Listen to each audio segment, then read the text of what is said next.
No meu aniversário de 65 anos, recebi um presente que mudaria minha vida para sempre. Não havia cartão, nem nome do remetente, apenas algumas palavras frias escritas numa etiqueta. Parabéns, pai. Mas eu reconheci aquela letra imediatamente.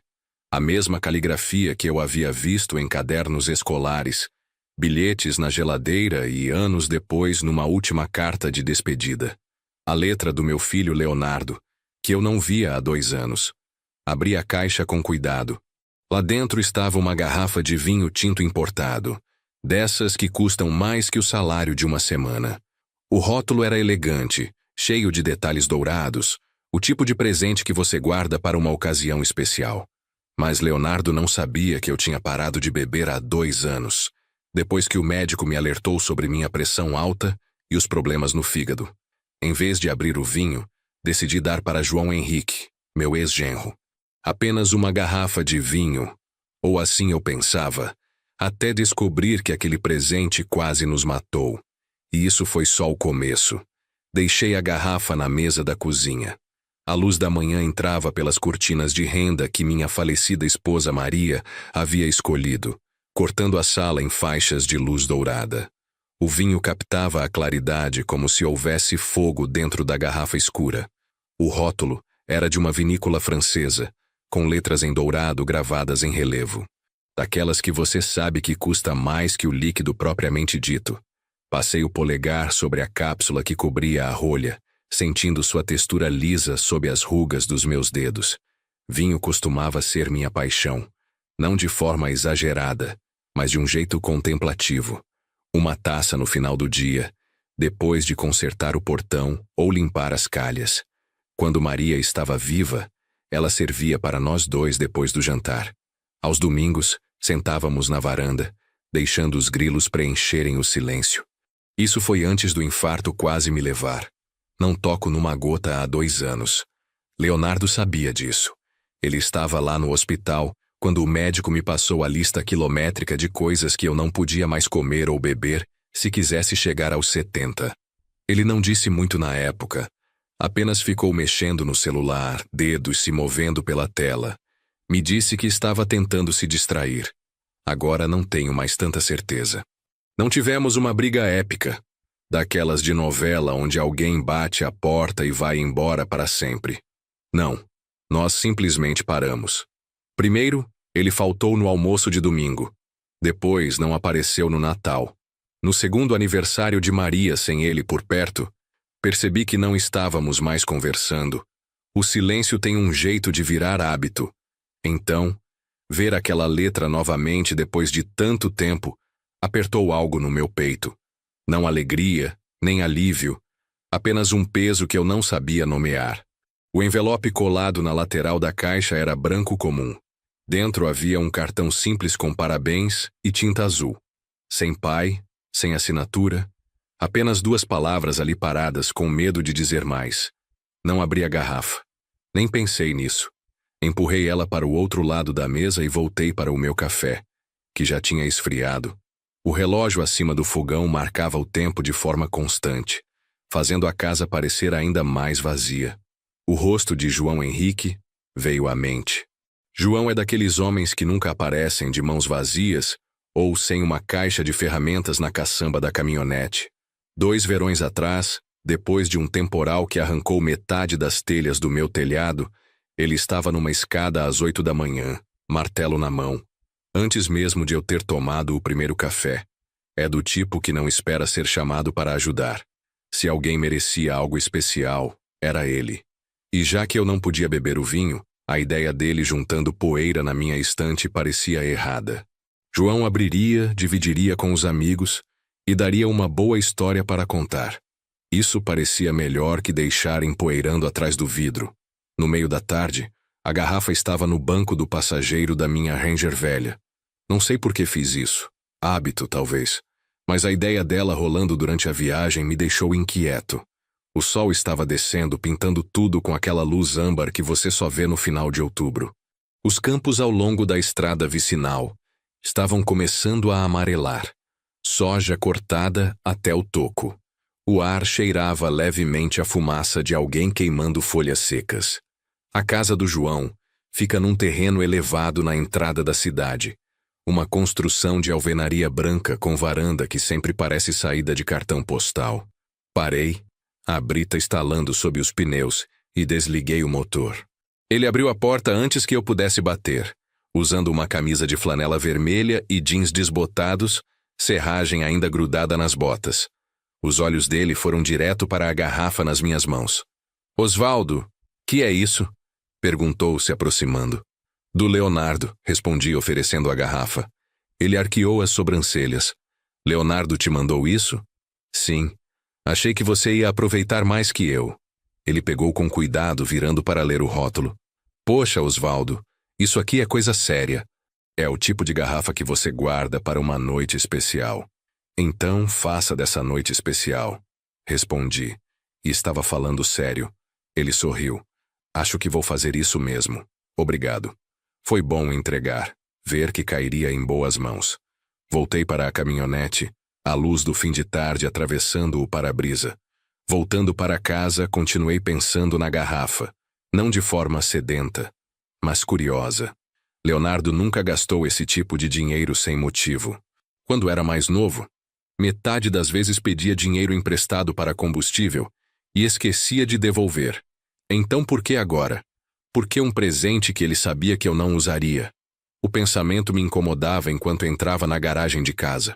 Tentei ignorar. Nem tudo precisa ter uma razão, me disse. Mas eu não acreditei. Naquela noite, fiz um ensopado e a casa se encheu do cheiro de cebola e cenoura. O tipo de refeição que fica melhor dividida, embora eu tenha comido sozinho. O relógio da parede caminhava devagar até as 9. Estava lavando o último prato quando o telefone tocou. Quase ninguém mais liga no fixo. Atendi. Alô, pai? A voz do Leonardo, suave, casual, como se não tivesse passado tempo algum. Me apoiei no balcão. Leonardo. Parabéns, disse, meio segundo tarde demais para soar natural. Recebeu meu presente? Recebi. É uma garrafa bonita. Já experimentou? O tom mudou ligeiramente, mais afiado nas bordas. Não. Passei para o João. Achei que ele ia aproveitar mais. Silêncio. Não uma queda de linha. Não interferência. Apenas uma pausa longa e pesada. Você deu para o João. A voz tinha esfriado. Isso mesmo. Houve um som como um suspiro longo e medido. Entendi. Depois a linha morreu. Fiquei olhando o fone por um momento antes de colocar no gancho. O relógio continuou marcando o tempo. Meu estômago estava inquieto, não por causa do ensopado, mas por algo menos tangível. O jeito que ele perguntou sobre o vinho, como se importasse de um jeito que não deveria importar. Apaguei a luz da cozinha e fui deitar, mas o sono veio devagar. Quando finalmente adormeci, foi leve e agitado, do tipo que te deixa mais cansado quando acorda. Na manhã seguinte tentei esquecer o assunto. Fiz café fresco, sentei com o jornal, mas o telefone tocou novamente ao meio-dia. O identificador mostrava um número que eu não conhecia, mas o código de área era local. Senhor Osvaldo, disse uma voz quando atendi. Sim, é a Carmen, esposa do João. Achei que o senhor deveria saber. O João está no hospital. Ele desmaiou esta manhã. Os médicos acham que pode ser algum tipo de envenenamento. O café na minha mão esfriou instantaneamente. Envenenamento. Ele estava bem ontem à noite, continuou ela. Tomamos uma taça na janta e esta manhã ele mal conseguia ficar de pé. Os médicos estão fazendo exames. Não consegui falar. Meus olhos foram para o balcão, para o espaço vazio onde o vinho tinha estado menos de 24 horas atrás. Ele comeu alguma coisa diferente? Perguntou. Minha boca estava seca. Não, mas eu dei uma garrafa de vinho para ele ontem. Do Leonardo? Houve uma pausa. No fundo eu podia ouvir ruídos de hospital, monitores apitando e uma maca rangendo pelo corredor. Vou avisar os médicos, disse finalmente. Se lembrar de mais alguma coisa, qualquer coisa me liga. Prometi que ligaria e desliguei. Fiquei parado na cozinha, a casa silenciosa ao meu redor. A luz de outubro havia ficado pálida e sem vida. Não me movi por um longo tempo. Quando finalmente me movi, foi para andar até a lixeira. Algo branco chamou minha atenção perto do fundo. Um pequeno frasco plástico daqueles de remédio. Sem rótulo, apenas um resto de pó grudado na parte interna. Eu não me lembrava de ter jogado isso fora. Peguei o frasco. A tampa estava bem rosqueada. Fui até a geladeira. Na prateleira do meio havia um copo de vidro com cerca de meio dedo de vinho. Sobra de quando servi uma pequena dose para o João experimentar antes de dar a garrafa toda. Eu nem tinha me lembrado de guardar até aquele momento. Minhas mãos tremeram quando peguei o copo e coloquei ao lado do frasco no balcão. Ailton e eu servimos juntos há mais de 30 anos, e agora ele tem um pequeno laboratório veterinário na beira da cidade. Eu devia um favor para ele desde alguns invernos atrás, quando tirei a caminhonete dele de uma valeta. Liguei para ele. Ailton, preciso que você analise uma coisa para mim, discretamente. O que é? Vinho. E talvez algo mais. Ele não fez mais perguntas. Apenas disse para me encontrar com ele depois do fechamento. Naquela noite, dirigi até o laboratório dele, o copo embrulhado num saco de papel no banco ao lado. Ailton me encontrou no estacionamento, jaleco sobre um moletom, cheiro fraco de desinfetante no ar. Isso é o tipo de coisa que vou me arrepender? Perguntou. Só me diga o que tem aí dentro, respondi. Ele acenou, pegou o saco e desapareceu lá dentro. Fiquei sentado na caminhonete com o motor ligado, vendo a luz sumir do céu. O rádio estava desligado. Meus pensamentos voltaram às últimas 24 horas, repassando cada passo. A caligrafia, a garrafa, a voz do Leonardo quando disse que tinha dado para o João. Aquela pausa longa e pesada. Meu estômago se contraiu. Ailton ligou no dia seguinte, pouco depois do almoço. Osvaldo, você não vai gostar disso. Tem alguma coisa no vinho, comigo de ninguém, na dose certa para o coração de um homem. Fechei os olhos. O telefone estava pesado na minha mão. Você disse que o João bebeu isso? Sim. E você não? Não. Ele soltou um suspiro longo. Então você pode ter escapado de uma bala. E foi aí que a primeira parte dessa história termina. Não com respostas, mas com uma pergunta que me levaria a lugares que eu nunca pensei que teria que ir. Porque no momento que desliguei o telefone, eu soube que Leonardo tinha me mandado mais que um presente. Ele tinha me mandado uma mensagem. Eu costumava achar que não havia som pior que o telefone tocando no meio da noite. Acontece que tem. É o telefone tocando quando você já sabe no fundo que a notícia vai ser ruim. Quando Ailton desligou depois de me dizer que o vinho tinha comigo de ninguém, o mundo ao meu redor ficou muito quieto, como se a casa estivesse prendendo a respiração. Não fiquei parado. Peguei minha jaqueta do encosto da cadeira, tirei as chaves da caminhonete do gancho na porta e parti para o Hospital São Lucas.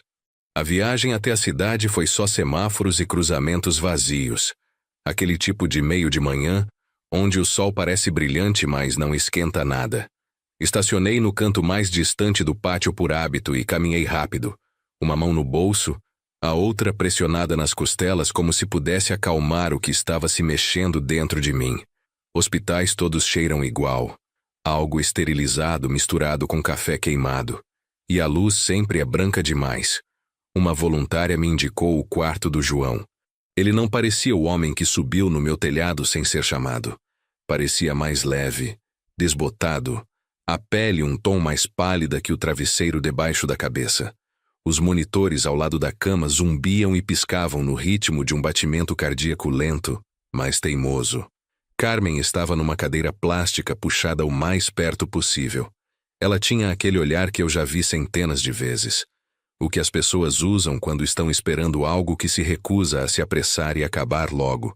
Osvaldo, disse ela se levantando. Obrigada por vir. Como ele está? Os médicos estão tentando estabilizar o ritmo cardíaco dele. As mãos dela estavam entrelaçadas no peito, não rezando, mas como se segurar o ar firme impedisse que escapasse. Eles disseram que encontraram sinais de uma toxina de planta. Estão fazendo mais exames. Me aproximei da cama. A boca do João estava entreaberta, uma linha de respiração entrando, uma linha saindo. O cabelo dele, sempre penteado para trás, tinha caído em direção à testa de um jeito que o fazia parecer mais jovem e mais frágil ao mesmo tempo. Eu não pertencia ali como família, não no papel. Mas sangue não é a única medida de proximidade. Às vezes é a pessoa que aparece com martelo e sorriso antes de você ter tempo de se preocupar se o seu telhado vai vazar. Ele comeu alguma coisa diferente ontem à noite? Perguntei. Ou bebeu alguma coisa que não bebe normalmente? Nós dois tomamos uma taça na janta. Ela olhou para mim. A pergunta já estava lá. A garrafa que você trouxe. Ele disse que era o vinho mais gostoso que já tinha provado. Queria guardar o resto para uma ocasião especial. Minha mandíbula se contraiu sem eu mandar. Preciso que você conte exatamente isso para os médicos. Conte que era novo, lacrado. E conte que eu posso dar uma pequena amostra da mesma garrafa. Ela estendeu a mão como se fosse pegar a minha. Depois mudou de ideia e segurou a grade da cama. Osvaldo, o que é isso? Você acha que... Não sei o que eu acho. Respondi. E era só meia mentira. Mas vou descobrir. O médico entrou. Um homem na casa dos 50 com um rosto que aprendeu a não reagir. Ele explicou em tons baixos e ensaiados sobre ritmos e enzimas e observação. Não disse o que não sabia, e não sabia muita coisa ainda. Quando ele saiu, Carmen se sentou de novo, e eu prometi ligar assim que soubesse de alguma coisa útil. Ela acenou, mas o aceno não tinha peso. Era algo para fazer com a cabeça porque as mãos dela já estavam comprometidas em ficar cerradas. Saí com a mandíbula ainda contraída e as mãos enfiadas nos bolsos da jaqueta. As portas automáticas se abriram e me atingiram com um ar que estava errado para outubro. Brilhante como cartão postal e frio como igreja. Na caminhonete, não liguei o motor imediatamente. Sentei ali com a chave meio virada e olhei meu reflexo no retrovisor. Parecia um homem que não tinha mais nada para quebrar que já não estivesse rachado. Comigo de ninguém, disse em voz alta, testando as palavras no ar como um carpinteiro verificando se uma tábua está empenada. Elas soavam malvadas, soavam deliberadas. No caminho de volta, a estrada se desenrolou como uma fita que você escutou muitas vezes. Virei na minha rua e notei mais nada. As caixas de correio, o cachorro da casa da esquina, o homem varrendo folhas com o filho. Estacionei, tranquei a caminhonete sem pensar e fui direto para a geladeira. O copo com o restinho de vinho ainda estava lá na prateleira do meio, escondido atrás do leite. Segurei ele contra a luz e assisti o líquido se curvar contra o vidro quando inclinei. Você não saberia só de olhar. Nunca sabe. Todas as coisas piores vêm disfarçadas como algo inofensivo. Coloquei o copo ao lado da pia e atravessei até a lixeira. Tinha jogado aquele pequeno frasco branco ontem. Não tinha levado a sacola para fora.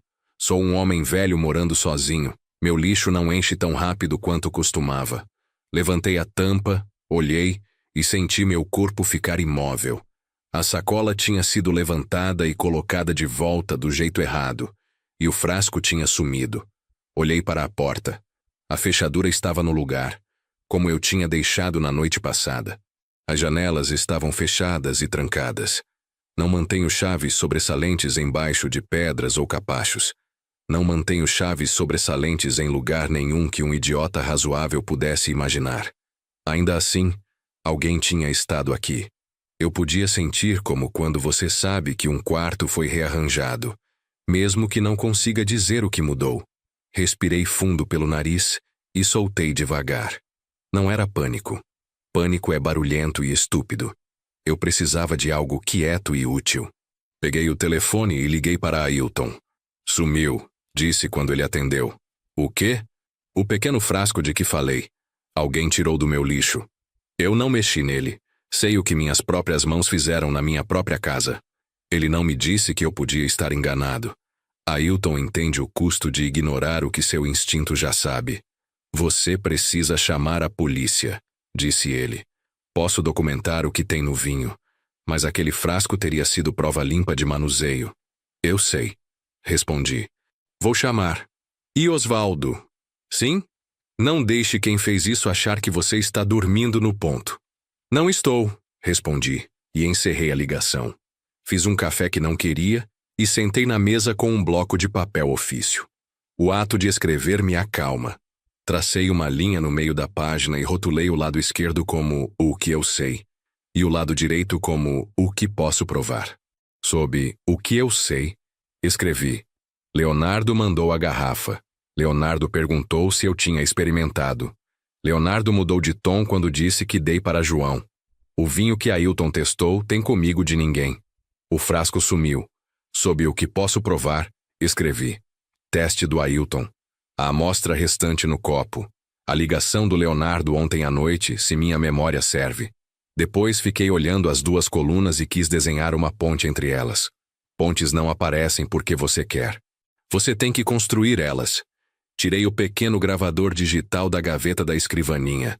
É velho, meio arranhado nos cantos, uma coisa barata que fez seu trabalho sem nunca ser agradecida por isso. Verifiquei a bateria. Meia carga.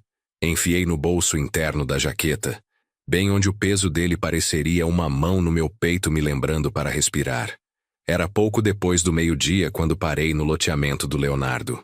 A casa dele ficava numa fileira de outras casas que pareciam variações da mesma ideia. Revestimento neutro, números de latão, luz da varanda que acende sozinha quando o sol começa a desistir. A caminhonete dele estava na garagem, limpa, uma década mais nova que a minha. Caminhei pelo caminho e bati na porta. Ele abriu com um rosto que mudou 2 vezes antes de se decidir. Surpresa, depois cálculo, depois algo que ele achou que parecia carinho. "Pai", disse como se estivesse me esperando, e também como se não tivesse ideia do que eu poderia querer. "Isso é inesperado." "É?", perguntei e entrei sem esperar.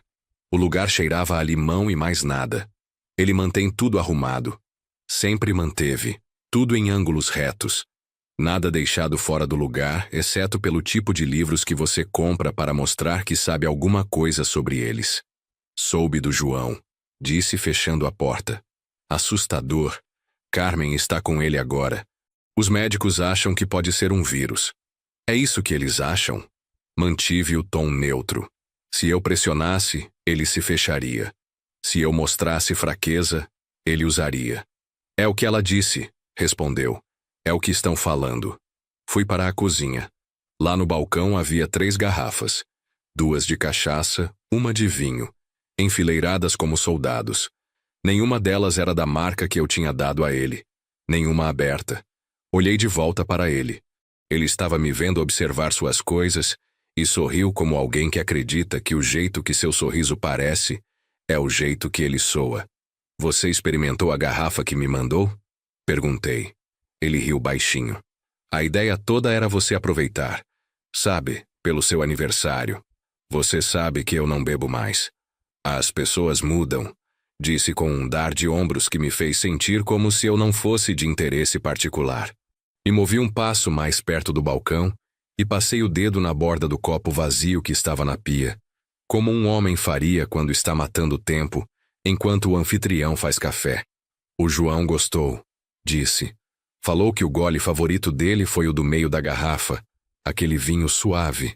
Ele piscou apenas uma vez, mais devagar que um reflexo. "É, coisa engraçada", disse, e pude sentir o gravador no meu bolso, constante como um batimento cardíaco.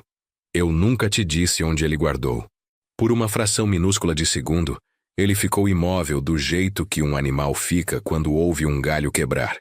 Depois sua boca se curvou para um lado e ele balançou a cabeça com uma risadinha ensaiada. "Você deve ter dito. Você fica tagarela quando está sentimental." "Não disse", respondi. E segurei o olhar dele até ele ter que escolher entre desviar o olhar ou me encarar. Ele escolheu uma terceira opção. Estendeu a mão para um pano de prato e começou a secar um copo que já tinha sido seco. "Pai", disse, olhando para o copo em vez de para mim. "Você sempre complica demais as coisas. Sempre acha algo para consertar mesmo quando ninguém pediu. Você me mandou uma garrafa de R$ 500 que eu não posso beber", disse. "Estou tentando consertar isso." Ele pôs o copo no lugar e abriu as mãos como um homem sem nada a esconder. "Então talvez não conserte. Talvez me dê o benefício da dúvida, só uma vez." A voz dele podia passar por razoável se você não estivesse escutando há mais de 30 anos. Meu filho tem um jeito de soar verdadeiro quando está ensaiado. Aquela pausa da noite passada ficou entre nós como uma terceira pessoa na sala, sentada no balcão balançando as pernas. Vou te fazer uma pergunta, disse, e vou deixar o silêncio depois dela me dar a resposta. Ele me deu um olhar como se estivéssemos jogando xadrez e eu tivesse anunciado minha próxima jogada em voz alta. Tá bom. Você mexeu naquele vinho? Silêncio é uma coisa viva quando você usa direito. A geladeira zumbiu. O relógio do micro-ondas clicou de 12:09 para 12:10. Um carro passou lá fora, devagar o suficiente para nós dois ouvirmos os pneus no asfalto. Ele não desviou o olhar. Também não falou. Tchau, Leonardo, disse, porque às vezes ir embora é a única frase que conta. Ele disse meu nome quando me virei. Pai, naquele tom onde a palavra é tanto um gancho quanto um aviso. Parei, mas não me virei. Você continuar me acusando de coisas, vai me afastar, disse. Não estou acusando, falei para a porta. Estou coletando. Lá fora, o ar estava cortante e meio metálico. Sentei na caminhonete e apertei o botão de parar do gravador com o polegar. A luz vermelha piscou e apagou. Coloquei ele no banco ao lado e fiquei olhando como se fosse uma testemunha que eu talvez tivesse que chamar depois. Minhas mãos estavam firmes. Minha cabeça não. Não dirigi para casa. Ainda não. Parei no canto distante de um estacionamento de supermercado, onde ninguém me incomodaria, e fiz uma ligação que eu vinha adiando desde o momento que Ailton disse, comigo de ninguém. Delegacia, delegado Ferreira. Uma voz disse depois de 2 toques. Delegado, meu nome é Osvaldo Santos. Acredito que posso ter informações sobre um envenenamento. Tenho uma amostra da substância e uma gravação de áudio que pode interessar. Ele não me pediu para me explicar ali mesmo no telefone.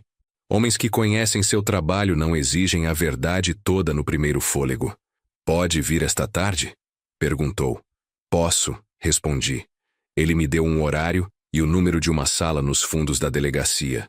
Quando desliguei, fiquei com as mãos no volante e olhei para frente. As portas automáticas do supermercado continuavam abrindo para ninguém e fechando para mais ninguém. Pessoas iam e vinham, carregando sacolas de papel cheias de maçãs e leite e coisas que fariam suas casas cheirar a jantares que eu lembro. De volta em casa, parei na caixa de correio porque às vezes você precisa fazer algo comum para impedir que as outras coisas engulam você inteiro. Folhetos, uma conta de luz, um panfleto de supermercado e um cartão postal de uma concessionária que acha que eu posso ser comprado com financiamento a juros zero. Lá dentro, coloquei o copo numa sacola plástica, selei como se soubesse o que estava fazendo e enfiei numa lata velha de charutos que guardava para pregos. O gravador foi para a mesma lata. Coloquei a lata num saco de papel com alças. Botei esse saco dentro de outro porque depois que você tem uma coisa sumindo do seu lixo, dupla camada começa a parecer menos paranoia e mais bom senso. Liguei para Carmen. Ela atendeu no segundo toque. Voz pequena. Osvaldo. Carmen, vou à polícia. Tenho uma amostra e mais uma coisa. Como está o João? Descansando, disse ela. Eles colocaram ele num monitor. Ele fica acordando e perguntando que dia é. Eu digo e ele acena como se estivesse tentando decidir se acredita em mim. Vou ligar depois que falar com o delegado, disse. Diga a ele que vou passar lá depois, se ele quiser ver uma cara velha conhecida que não vai ficar pedindo para ele ser forte. Ela riu um som único e sem fôlego. Ele gosta quando pedem para ser forte, disse. Mas gosta mais de você. Tranquei tudo, verifiquei a porta dos fundos, verifiquei as travas das janelas de novo e caminhei até a caminhonete. O saco de papel ficou no banco do passageiro como uma pessoa. Prendi ele com o cinto porque hábito é conforto quando o senso é escasso. No caminho para a delegacia, liguei o rádio sem escutar. Pessoas cantavam sobre coisas que pareciam simples. Me deixou com raiva, e depois me deixou cansado, e depois me deixou nada. A delegacia era mais fresca que o hospital de algum jeito, e cheirava melhor. Ferreira me encontrou numa sala pequena com uma janela que olhava para uma parede de tijolo. Ele era mais novo que eu por muito, mas mais velho que um novato. olhos aguçados, gravata que tinha sido endireitada mais de uma vez hoje. Ofereceu água. Disse que sim porque minha boca estava seca e porque as pessoas notam quando você recusa tudo que oferecem. Ele esperou até eu tomar um gole antes de fazer a primeira pergunta. Me conte sobre o vinho. Então contei. Dei as datas, as palavras que Leonardo usou, e a pausa que não pareceu surpresa. Não dei minhas teorias. Dei as fichas dos fatos e deixei ele empilhar como quisesse. Depois coloquei o saco de papel na mesa dele e tirei a lata de charutos e abri. E coloquei o copo e o gravador no mata-borrão dele como ferramentas no começo de um trabalho. Ele não tocou ainda. Fez perguntas que pareciam pequenas, mas não eram. Quem mais tem chaves da sua casa? Quando foi a última vez que verificou seu lixo? Mencionou o frasco para alguém além do Ailton? Depois levantou o gravador e pesou na mão do jeito que um homem faz quando está pensando no quanto uma palavra pode pesar se você tiver que carregar. Você entende, disse, que isso não vira um caso porque eu e você temos um pressentimento. Vira um caso quando o que você me entregou conseguir sobreviver a outras pessoas olhando para isso. Entendo, respondi. Quero que outras pessoas olhem. Ele acenou. Vamos mandar o líquido para o laboratório estadual. Vamos fazer uma cópia do seu áudio. Se houver motivo, vamos agir. Se não houver, vamos te dizer exatamente por que não podemos. Você está bem com isso? Estou, disse. E estava falando sério. Não estou no negócio de querer o homem errado punido. Estou no negócio de querer a verdade certa contada. Quando me levantei para sair, ele disse meu nome como se estivesse pegando para ver como se sentia. Senhor Osvaldo. Sim? Não fale com seu filho de novo até eu dizer.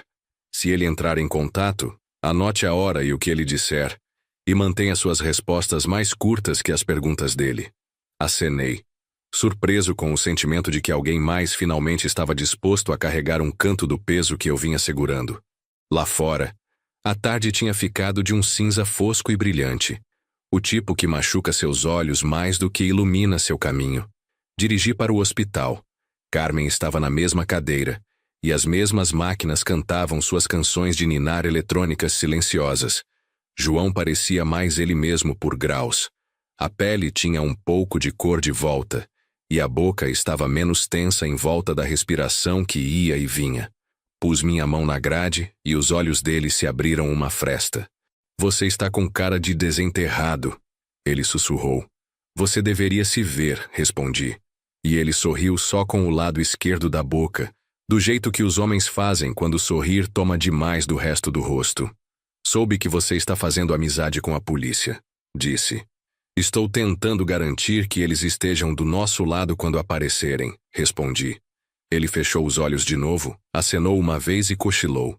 Fiquei lá mais tempo do que precisava, escutando a máquina mantê-lo honesto sobre o batimento cardíaco. Carmen sussurrou coisas que não pertencem a mais ninguém além deles. Saí para o corredor e liguei para Ailton para agradecê-lo por ter se mexido mais rápido do que eu tinha direito de pedir. Ele me disse que era para isso que serviam os amigos e para tomar cuidado com as costas. Disse que tomaria. Em casa, a casa teve a ousadia de estar exatamente como eu tinha deixado. O silêncio ficou nos quartos como um hóspede que se recusa a ir para casa. Fiz uma omelete que não terminei e lavei a frigideira porque algumas coisas você faz só para provar para si mesmo que ainda é a mesma pessoa que as faz.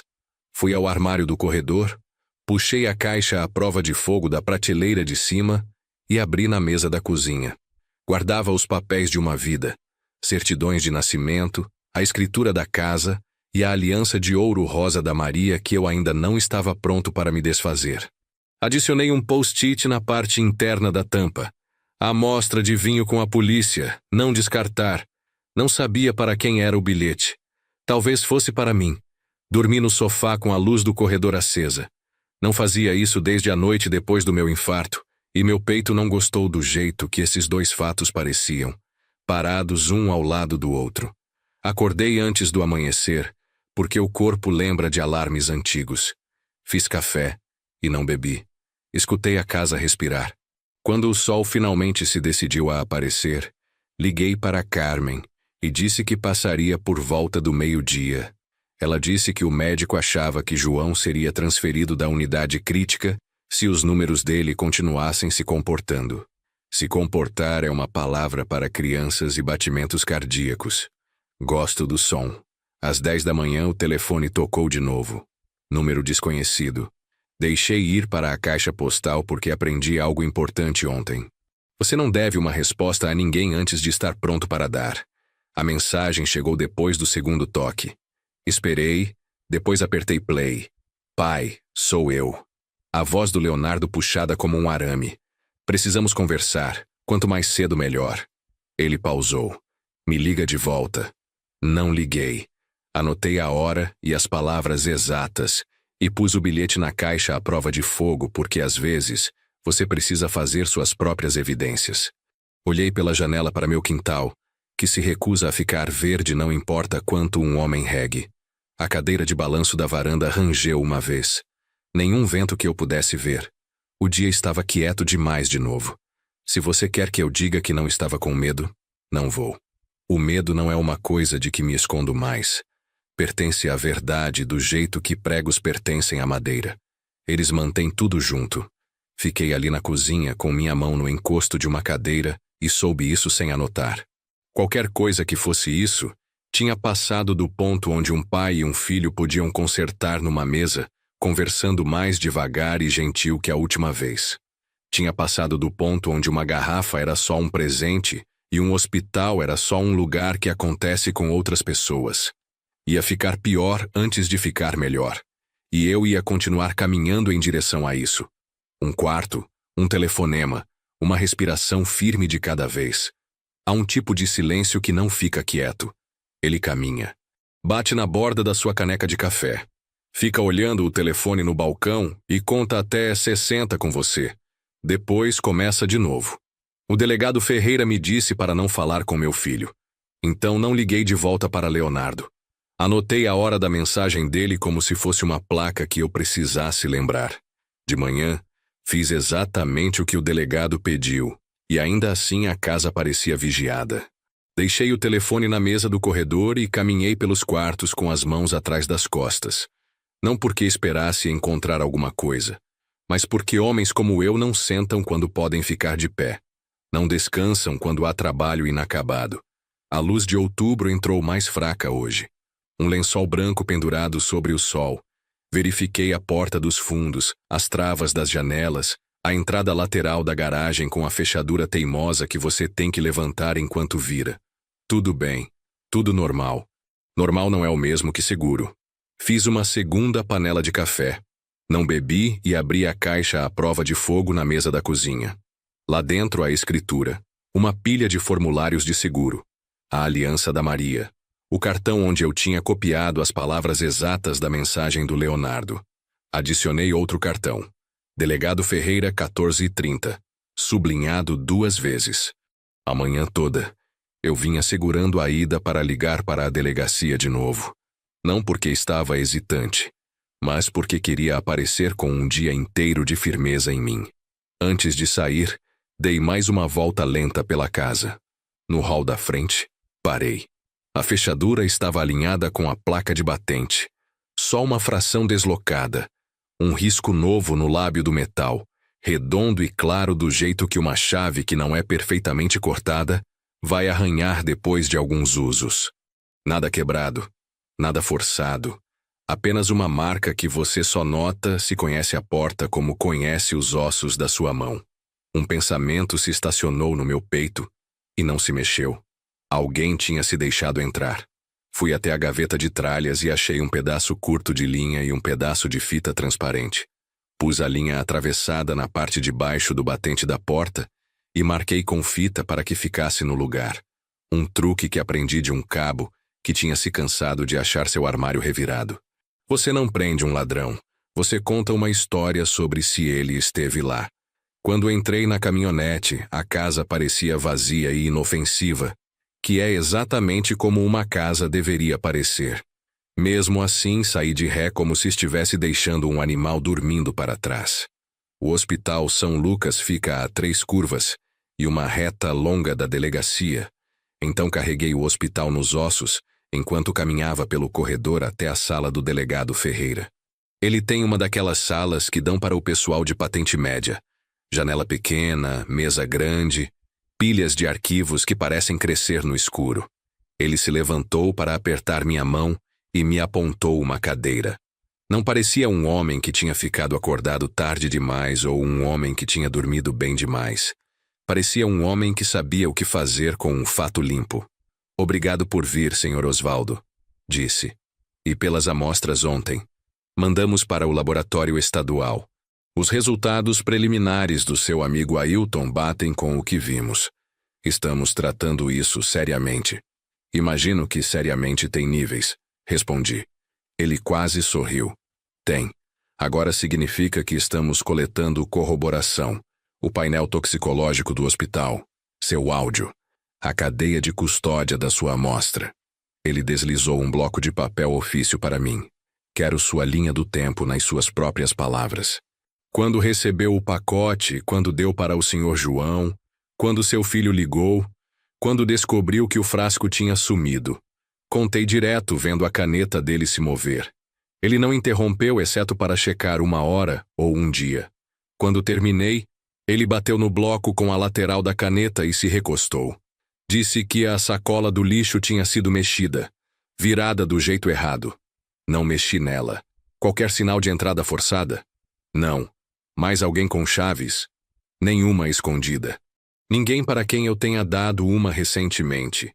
Minha falecida esposa tinha a dela. Meu filho tinha uma quando era mais jovem. Quando foi a última vez que viu na posse dele? A resposta queria ser uma vida inteira atrás, mas a verdade entrou usando uma camisola de hospital. 5 anos atrás, depois do infarto, quando Leonardo tinha passado em casa para pegar algumas coisas para mim antes de eu ter alta. Ele tinha trazido uma sacola com chinelos, moletom e carregador do celular. Na época, agradeci pela pequena misericórdia de ele ter lembrado do carregador. Não pedi minhas chaves de volta. Presumi que eu as tinha deixado no balcão da cozinha. Depois do meu infarto, disse devagar. Ele as tinha então. Não me lembro dele devolvendo. Ferreira acenou, nem surpreso, nem satisfeito. Se alguém entrou sem força, isso ajuda a explicar o frasco que sumiu. Mas alguém sabia do frasco? Só o Ailton. Vou pedir para ele documentar a conversa com você só para mostrar que não estamos inventando depois dos fatos. Ele fechou o bloco. Senhor Osvaldo, vou dizer isso claramente. Não se encontre com seu filho. Se ele convidar para algum lugar, me avise. Se ele aparecer, nos chame. Não acho que ele está interessado numa conversa. Pensei na voz do Leonardo na minha caixa postal, tensa como um cabo debaixo do capô de um carro que você não deveria tocar enquanto o motor está quente. Vou fazer exatamente o que disse. Ele deslizou um cartão pela mesa. Meu celular, se sentir que algo está errado, liga. Prefiro estar errado 2 vezes do que certo tarde demais. Agradeço, disse-me levantando. Ele também se levantou. Na saída, o prédio cheirava a toner de copiadora e cera de chão. Desci as escadas 2 lances e parei no patamar para respirar. Não estava sem fôlego. Estava verificando se o chão debaixo de mim ainda era o mesmo chão que eu tinha pisado quando entrei. A ligação da Carmen veio quando eu estava entrando na garagem do hospital. Atendi no segundo toque. Osvaldo, ele está melhor, disse, lágrimas nas palavras. Vão transferir ele da unidade crítica para uma intermediária. Ele fica pedindo desculpa toda vez que acorda, como se achasse que estragou a festa de alguém. Vai ser festa quando ele estiver em casa, respondi. Posso passar lá? Por favor. João parecia desbotado, mas sólido, apoiado agora, olhos mais claros. Ele esticou a mão para o meu antebraço quando entrei. Aquele aperto de mão de trabalhador, onde vocês se ancoram um no outro além do pulso. Você está com cara pior hoje, disse. O que fez Carmen rir através do lenço que segurava no queixo. Trouxe minha pior cara para a visita, respondi puxando a cadeira. Trago minha melhor amanhã. Carmen se desculpou para falar com uma enfermeira. Quando a cortina se fechou com um ruído, João baixou a voz. Osvaldo, entre nós, olhou para a porta depois de volta. Você acha que o Leonardo fez isso? Acho que aquela garrafa não era um presente. Ele observou meu rosto como se estivesse aprendendo uma linguagem dele. Você vai conseguir lidar com isso? Vou ser legal, respondi. Vou ser firme. Não foi isso que perguntei. Deixei a pergunta ficar tempo suficiente para dizer que eu tinha ouvido. Vou conseguir lidar com isso.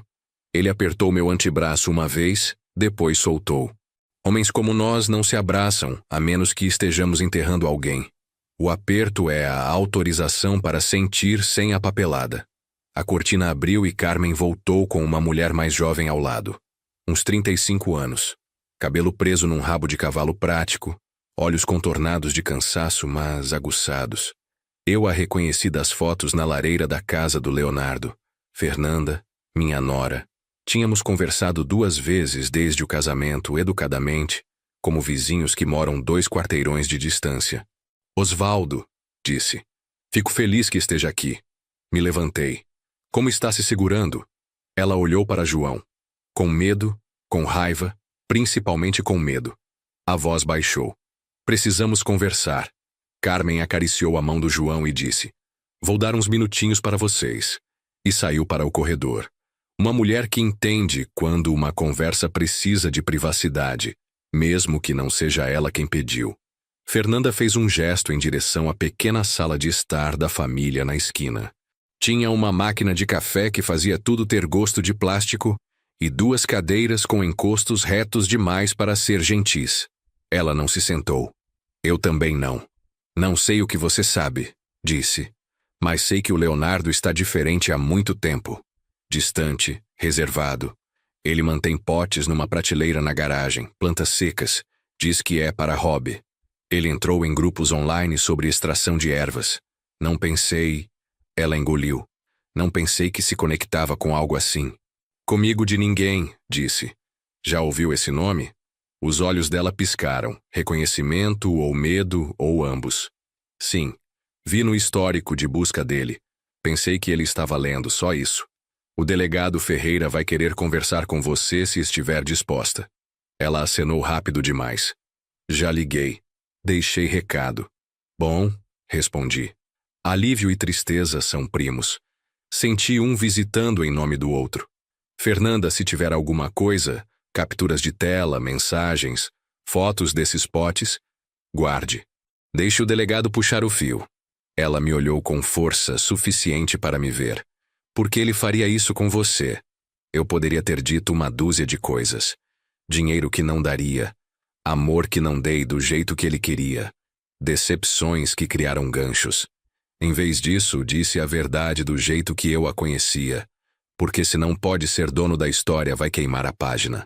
Ela se contraiu como se as palavras fossem uma corrente de ar. Ele me perguntou esta manhã se eu tinha ouvido de você. Disse que queria saber se você tinha gostado da garrafa. O que disse? Que você tinha dado para meu pai. Ficamos ali por alguns segundos com essa frase entre nós. O tipo de coisa que muda de forma conforme você olha. Obrigado, disse, por me contar. Sinto muito, disse ela. E eu sabia que ela se referia a tudo, não apenas ao pedaço que tinha falado em voz alta. Voltamos ao quarto do João e dissemos coisas mais gentis sobre o tempo e futebol e o tipo de sopa que a cantina tenta chamar de canja de galinha. Saí quando a enfermeira veio verificar os monitores dele, prometendo trazer revistas e fingindo que isso importava para o resultado. No caminho de casa, parei na loja de materiais de construção. Comprei 2 fechaduras novas e um pacote daqueles alarmes pequenos de colar que gritam se uma porta abrir quando estão ligados. O balconista me passou e fez um comentário sobre o inverno chegar cedo. Disse algo sobre precisar me adiantar. Ele embalou as fechaduras como se fossem compras do supermercado e me disse para ter um bom dia. A gente diz isso um para o outro. Tenha um bom dia. Como se o dia fosse escutar. Em casa, a linha que eu tinha colado atravessada no batente da porta estava exatamente onde eu tinha posto. Intacta. Passei por cima dela e fechei a porta atrás de mim com um clique suave. Tinha pensado em chamar um chaveiro, mas colocar as fechaduras, eu mesmo parecia fazer minha cama num motel estranho. Se eu fizesse, talvez conseguisse deitar a cabeça sem todo o barulho.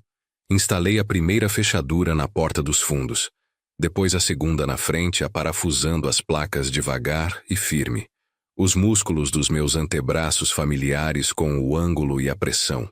Os pequenos alarmes foram nos batentes das portas com um som como band-aid descascando. Liguei eles e abri a porta para ouvir a prova estridente de que funcionariam. Funcionaram. Quando terminei, o sol tinha baixado o suficiente para puxar sombras longas pelo chão. Esquentei uma lata de sopa e comi em pé com a tigela na mão esquerda e a colher na direita. Velhos hábitos. Menos para lavar desse jeito. O telefone zumbiu na mesa do corredor. Não pulei. Caminhei até ele na velocidade de um homem indo responder sua porta. Número desconhecido de novo. Deixei zunir. Parou. Segundos depois apareceu uma mensagem. Leonardo. Precisamos conversar cara a cara hoje. Uma segunda mensagem veio antes que eu pudesse pensar na primeira. Leonardo. Não torne isso pior do que é. Pus o telefone no lugar como se ele pudesse me queimar. Anotei a hora e as mensagens exatamente como tinham chegado num cartão. E adicionei o cartão à caixa à prova de fogo. Depois tirei o cartão do delegado Ferreira da minha carteira e disquei. Ele atendeu no segundo toque. Ferreira. É o Osvaldo. Ele está pedindo para se encontrar. Não faça isso, disse as duas palavras limpas como um portão fechando. Mande as mensagens para mim, vou registrar. Se ele ligar, deixe ir para a caixa postal. Ele deixou uma mais cedo, transcrevi. Bom, continue fazendo isso. Hesitei. Delegado, você viria dar uma olhada na minha porta da frente? Acho que alguém usou uma chave que não era minha. Posso mandar um oficial para fotografar e documentar. Passo aí se estiver livre na próxima hora. Ele chegou 40 minutos depois com um jovem fardado chamado Silva. Fotografaram a placa de batente. O pequeno risco onde a chave tinha arranhado. A linha colada abaixo como uma linha de tropeço. Ferreira não fez cara. Não parece um homem que gosta de estar certo, mas também não gasta energia fingindo que está surpreso quando não está. Tem o conjunto original de chaves? Perguntou. Fui até o armário do corredor e puxei a pequena lata onde guardávamos extras há 20 anos. Lá dentro, 2 chaves de latão marcadas frente e fundos na letra arrumada da minha esposa. Uma chave masculina e uma chave que não deveria estar lá. Uma cópia sem marcas, cortada ligeiramente torta para ficar desajeitada na lata. Meu estômago esfriou. Essa não era nossa, disse. Nunca rotulamos assim. Rotulamos tudo. Ferreira mandou Silva embalar. Vamos ver se conseguimos puxar impressões digitais, disse. Sem promessas. Chaves não são amigas de impressões digitais. Faça o que puder, respondi. Quero que cada pequena coisa nessa história pare de fingir que não está conectada com o resto. Quando saíram, a casa se sentiu diferente. Não mais segura, não menos vigiada, apenas testemunhada. Há uma coisa que acontece quando o mundo oficial pisa no seu particular. O chão inclina, e depois se escreve num ângulo novo. Sentei na mesa da cozinha e segurei minha caneca de café com as 2 mãos, embora estivesse vazia. A cadeira de balanço da varanda rangeu. Nenhum vento que eu pudesse ver. Escutei por passos que não estavam lá. Coloquei o telefone em não perturbe e virei com a tela para baixo. Por volta das 9, um carro ficou parado lá fora tempo suficiente para eu me levantar e caminhar até a janela. Faróis lavaram a varanda e depois deslizaram adiante. Fiquei na janela até ouvir o som sumir. Podia não ter sido nada. Um adolescente perdido, um entregador verificando o endereço. Pareceu algo que queria ver se eu me mexeria. Não dormi. Deitei no sofá com a luz do corredor acesa e minhas botas ao lado da porta. Sou velho demais para heroísmos. Não sou velho demais para estar pronto. Pouco antes do amanhecer, o telefone zumbiu de novo. Caixa postal, nenhum toque. Tinha esquecido do não perturbe. Toquei com o volume baixo. Pai, você está fazendo confusão. A voz do Leonardo disse mais quieta que antes, como se estivesse num lugar onde não queria que as paredes ouvissem. Você foi à polícia. Isso não é inteligente. Poderíamos ter resolvido isso. Você não está pensando direito. Ele desligou. Anotei. Poderíamos ter resolvido isso. palavras carregadas. Resolvido o quê? Às 8 em ponto, Ferreira ligou. Laboratório estadual voltou. Preliminar, disse. Confirmação independente de comigo de ninguém na sua amostra. É suficiente para abrir formalmente um caso e solicitar prontuários médicos do hospital para o Sr. João. Estamos agindo. Soltei uma respiração que estava vivendo em mim desde que Ailton disse a palavra comigo de ninguém e não tinha feito plano para sair. Me diga o que precisa. Continue fazendo o que está fazendo. Documente. Não se envolva. Tranque suas portas. Vou entrar em contato para uma declaração formal gravada. Se seu filho entrar em contato, salve tudo. Se ele aparecer, ligue 190. Quero dizer isso. Sei que quer, respondi. Delegado. Sim? Obrigado. Ele não disse de nada. Disse, vamos fazer nosso trabalho. O que vindo de um homem como ele é a mesma coisa. Tomei banho, me barbeei e vesti uma camisa limpa. Há um jeito que um homem precisa parecer quando o dia vai exigir firmeza. Fiz café da manhã e comi na mesa como se cada garfada fosse uma escolha que eu pudesse acertar. Dirigi para o hospital com uma pilha de revistas debaixo do braço. Casa e Jardim, Reforma Fácil. Uma revista brilhosa com jardins que nunca cresceriam no barro do interior. João estava acordado o suficiente para fingir interesse num artigo sobre segurança com motosserras. Nós dois sabíamos que ele estava me fazendo um favor. O faz de conta era uma gentileza. Fernanda chegou na metade de um artigo sobre manutenção de deck. Estava com o telefone na mão e parecia uma pessoa que não tinha dormido numa cama, apenas perto de uma. O delegado Ferreira me ligou, disse ela. Ele quer que eu leve o laptop velho do Leonardo. Ainda tenho ele de antes de casarmos. Leve, respondi. Deixe a lei carregar o que foi feita para carregar. Ela acenou. Osvaldo. Ele me mandou mensagem. Disse que ela perguntou se você estava bancando o herói. Disse. Se alguma coisa acontecer, a culpa é sua. Ela levantou os olhos. Encaminhei para o Ferreira. Bom, respondi. Um calor subiu no meu peito que não era do tipo antigo. Era do tipo que sabe a diferença entre uma ameaça e um aviso. Você não responde nada que ele mandar, nem uma palavra, nem mesmo para dizer que não vai responder. Quando saí, a luz lá fora tinha a honestidade fraca do meio-dia. Dirigi para casa pelo caminho mais longo, não porque estava com medo, mas porque queria colocar mais estrada entre mim e a próxima coisa. A linha na porta ainda estava intacta. Passei por cima dela como se fosse uma linha que eu pudesse honrar, e fechei a porta atrás de mim. Sentei com caneta e um bloco amarelo, e escrevi. O que ele quer, em letras grandes o suficiente para atravessar a página. Embaixo fiz 2 colunas de novo. Dinheiro e controle. Embaixo de dinheiro escrevi, inverno passado, 20 mil recusado. Embaixo de controle escrevi, colocação da garrafa, frasco sumindo, ligações. Precisamos conversar. Controle era o lado mais pesado da balança. Dinheiro é uma razão. Controle é um hábito. Hábitos duram mais. Ao meio-dia, o alarme da porta gritou seu grito estridente. Estava meio fora da cadeira e com o telefone na mão antes do meu cérebro poder dizer ao meu corpo que tinha reagido demais. O apito veio de novo. O dispositivo baratinho provando que podia fazer o que eu tinha comprado para fazer. Me movi para o lado da janela fora de vista e puxei a cortina uma largura de dedo. Um caminhão de entrega. O motorista tinha aberto a porta de tela para deixar um envelope acolchoado no capacho. Ele olhou para o alarme, deu de ombros como um homem que tinha encontrado 1000 barulhos piores e recuou. A porta se fechou devagar. O alarme ficou quieto. Deixei meu coração voltar para onde pertence e esperei. Quando o caminhão saiu, abri a porta. O envelope não tinha endereço de retorno. Lá dentro, uma única folha de papel de impressora, sem bilhete.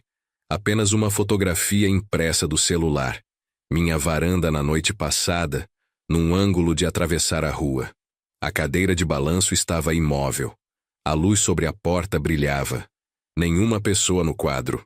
A foto tinha sido tirada nas últimas 12 horas. Olhei para a rua, para as cercas dos vizinhos, Para o ponto perto da esquina onde um carro poderia sentar com as luzes apagadas e ver o que quisesse. Depois caminhei com a fotografia até a caixa à prova de fogo. Adicionei a pilha e liguei para Ferreira. Ele atendeu no primeiro toque. Contei o que veio, como veio, o que mostrava. Não jogue isso fora, disse. Vou mandar alguém. Você vai cansar de ouvir de mim, respondi. Preferia isso à alternativa, disse, e desligou para tornar menos conversa e mais tarefa. Fiquei na janela e observei a rua de lado, do jeito que você observa uma coisa selvagem que não quer assustar. A cadeira de balanço se mexeu uma vez. Nenhum vento. Casas são engraçadas assim. O que você pensa que está parado sempre está te dizendo o contrário se você quer ver. No final da tarde, a polícia tinha a fotografia e minha declaração sobre como chegou. Eles levaram o envelope também. Ferreira mandou mensagem.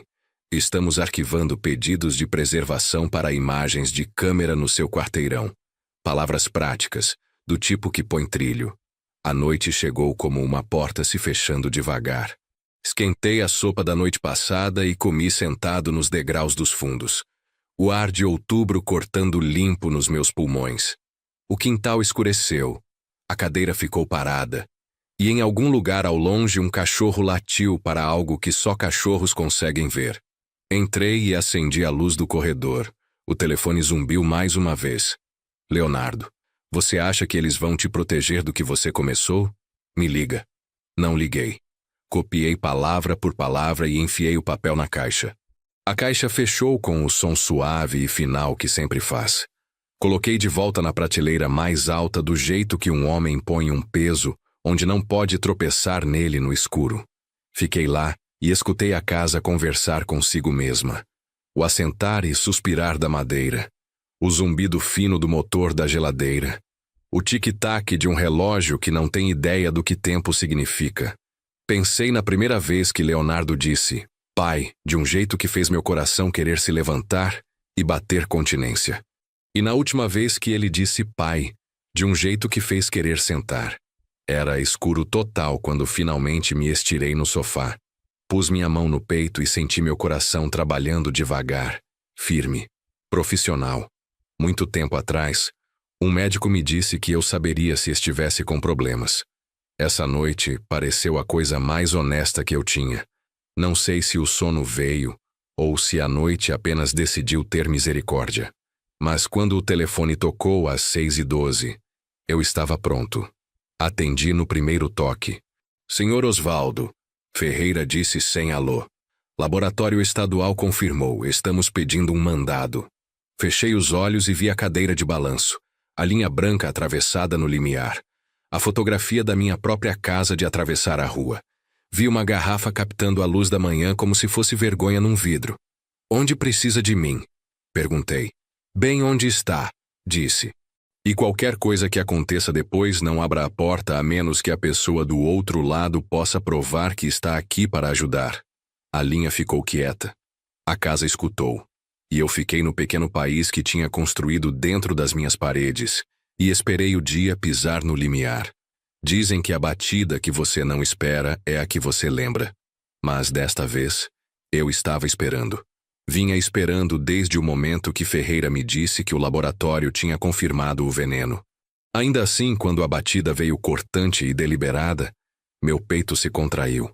Não de medo, de saber que a linha que vínhamos caminhando no escuro estava prestes a ser pintada com tinta oficial brilhante. Aquele som significava que o mandado tinha dentes agora. E o dia não ia esperar eu me sentir pronto. Era pouco depois das 8h. A luz lá fora tinha aquele dourado fino que mal toca o chão antes de escorregar. Abri a porta e encontrei Ferreira em pé com 2 fardados. Silva de antes e outro oficial que eu não conhecia, jovem o suficiente para o cinto ainda parecer grande demais para ele. Estavam vestidos para trabalho que não ia ficar no papel. Bom dia, senhor Osvaldo, Ferreira disse, segurando um documento dobrado numa capa plástica transparente. Juiz assinou às 7h43. Temos autorização para revistar a residência do seu filho e apreender qualquer item relevante ao caso. Ele não precisou dizer. Este era o passo onde tudo podia virar. Precisam de mim lá? Perguntei. Não, disse. E isso não é um pedido. É uma instrução. Não queremos você na linha de visão dele hoje. Vamos cuidar da busca. Se encontrarmos o que achamos que vamos encontrar, vamos prosseguir adequadamente. Prosseguir adequadamente é linguagem policial para... Sua vida pode não parecer a mesma na hora do jantar. Silva olhou além de mim em direção ao corredor interior. Alguma mudança durante a noite? A linha ainda está lá. Nenhum alarme disparado. Ferreira deu um aceno curto. Bom, mantenha eles ligados. Eles saíram em comboio. Um sedã preto, uma viatura marcada rolando pela rua como uma linha de pontuação, indo para uma frase inacabada. Fiquei na porta até eles virarem a esquina. Depois fechei a porta e olhei para a linha na parte de baixo do batente, ainda perfeitamente imóvel, como se desafiasse alguém para perturbá-la. As horas depois que saíram foram do tipo que esticam. Tentei ler. As palavras ficaram na página como estranhos num ponto de ônibus. Fiz café. Não bebi. Por volta das 11, fiz um passeio lento em direção à beira da cidade, parando no pequeno parque memorial dos veteranos, onde os bancos ficam de frente para uma fonte que não funciona desde o verão passado. O som do trânsito da rua principal era fraco o suficiente aqui para deixar o ar assentar. Eu tinha estado aqui uma vez com Leonardo quando ele tinha 10 anos. Trouxemos pão para os patos. Ele perguntou para que serviam todos os nomes nas placas. Disse que eram para homens e mulheres que tinham feito seu trabalho até o fim. Ele perguntou se isso significava que tinham terminado a missão. Disse que sim.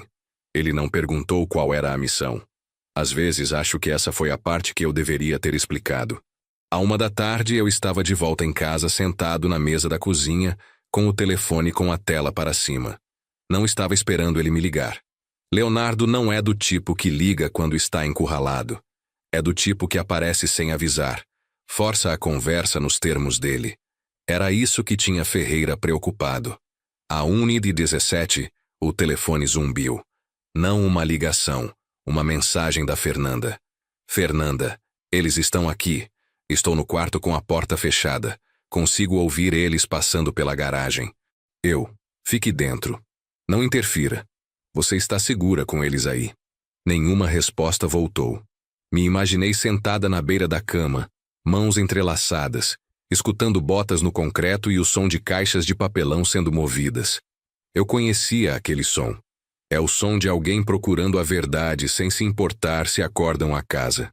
Às 14h04, Ferreira ligou. Encontramos. Deixei as palavras pousarem. Encontraram o quê? 3 potes de conserva rotulados com fita crepe. CDN. Raiz e tintura. 2 deles contêm material de planta seco consistente com comigo de ninguém. O terceiro contém líquido. Vamos mandar para o laboratório para confirmação. Também encontramos anotações manuscritas sobre métodos de preparação, estimativas de dosagem e... Ele pausou. E um envelope endereçado a você, sem lacrar.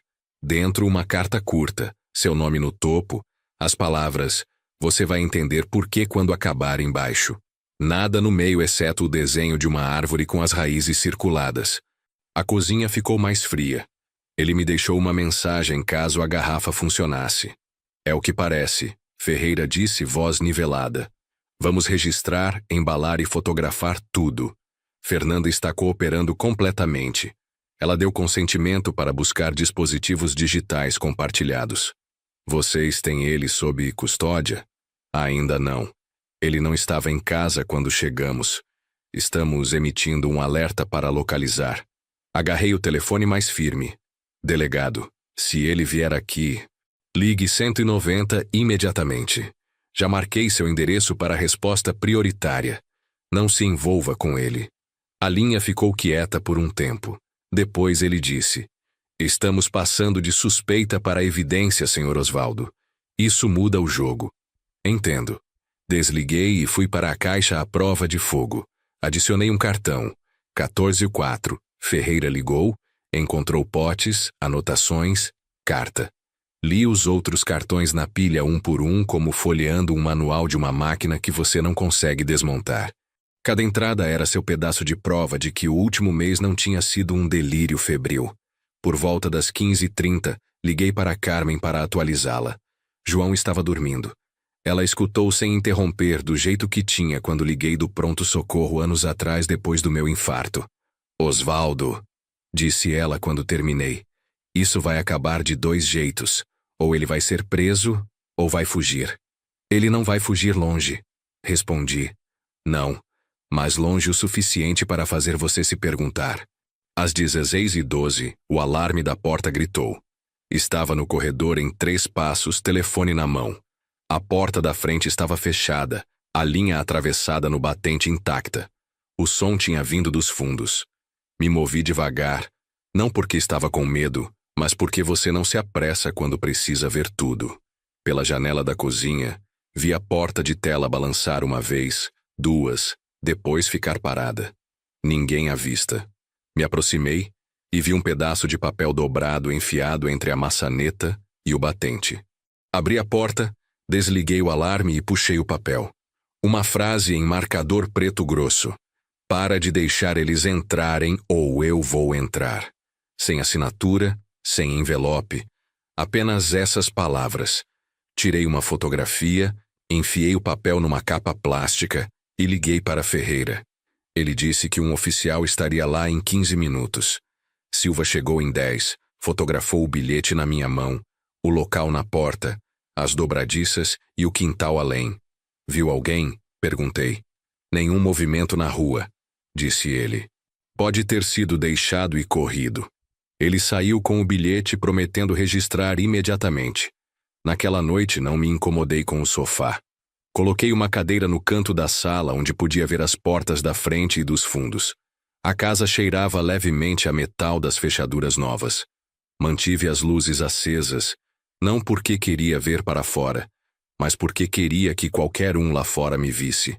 Às 21h45, meu telefone acendeu. Número desconhecido. Deixei tocar até a caixa postal. 1 minuto depois, toquei. Pai, sou eu. Eles estão cometendo um erro. Essas coisas que encontraram não são o que pensam. Você me conhece melhor que isso. Uma pausa. Me liga, por favor. A voz estava calma, medida, quase gentil. O tipo de tom que você usaria para vender algo que alguém não quer comprar. Não liguei de volta. Anotei palavra por palavra. A manhã trouxe uma geada cortante. A grama estava branca nas pontas e o ar tinha gosto de moedas. Ferreira mandou mensagem às 8h12. Temos ele. Trazido sem incidentes. Vou atualizar. Fiquei olhando as palavras até elas pararem de ser formas e começarem a ser fatos. Dirigi para a delegacia pouco antes do meio-dia. A área de espera era pequena, com 2 cadeiras plásticas contra uma parede e uma máquina de refrigerante zumbindo no canto. Ferreira saiu para me encontrar. Ele não está falando, disse. Pediu advogado na hora.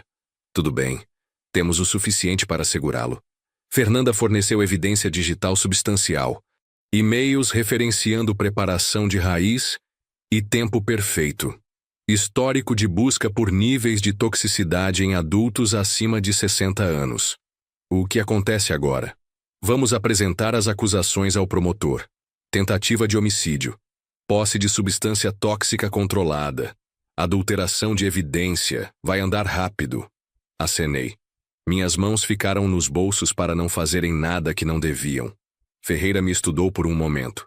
Está se segurando? Estou de pé, respondi. É suficiente.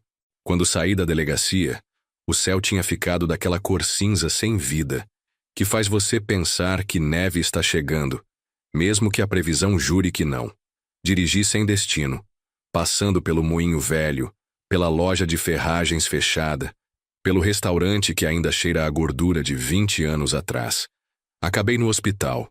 João estava acordado assistindo um programa de auditório no mudo. Carmen sentou ao lado tricotando algo verde. Prenderam ele, disse quieto. João acenou uma vez. Bom, as agulhas da Carmen continuaram se movendo. E agora? Agora, disse. Esperamos o resto fazer seu trabalho. Naquela noite, sentei nos degraus dos fundos com uma caneca de chá, vapor subindo no frio. O quintal estava quieto, exceto pelo estalar ocasional de um galho no vento. Em algum lugar no quarteirão, um cachorro latiu uma vez, depois parou. Pensei no bilhete na porta, nos potes na garagem, na carta com as raízes da árvore. E pensei no menino com o pão na fonte memorial, perguntando se os nomes significavam que tinham terminado a missão. Talvez essa fosse minha missão. Não terminá-la, mas garantir que ela não me terminasse. Quando entrei, verifiquei a linha na porta, ainda lá, ainda contando a verdade. Veneno é uma palavra feia. Não fica apenas na sua boca. Muda o jeito que você respira.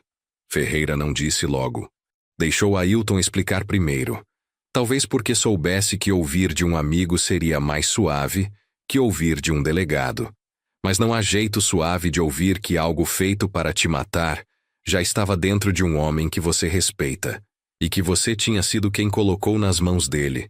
Começou 2 manhãs depois do primeiro desmaio do João. Eu estava na cozinha fazendo mingau que não planejava comer quando o telefone tocou. A voz do Ailton estava baixa, controlada. Osvaldo, você está sentado? Me acomodei na cadeira perto da mesa, olhos no relógio. Estou sentado, pode falar. Rodei os testes 2 vezes. Achei que o primeiro podia ter sido contaminado, mas não foi. Tem extrato de comigo de ninguém naquele vinho.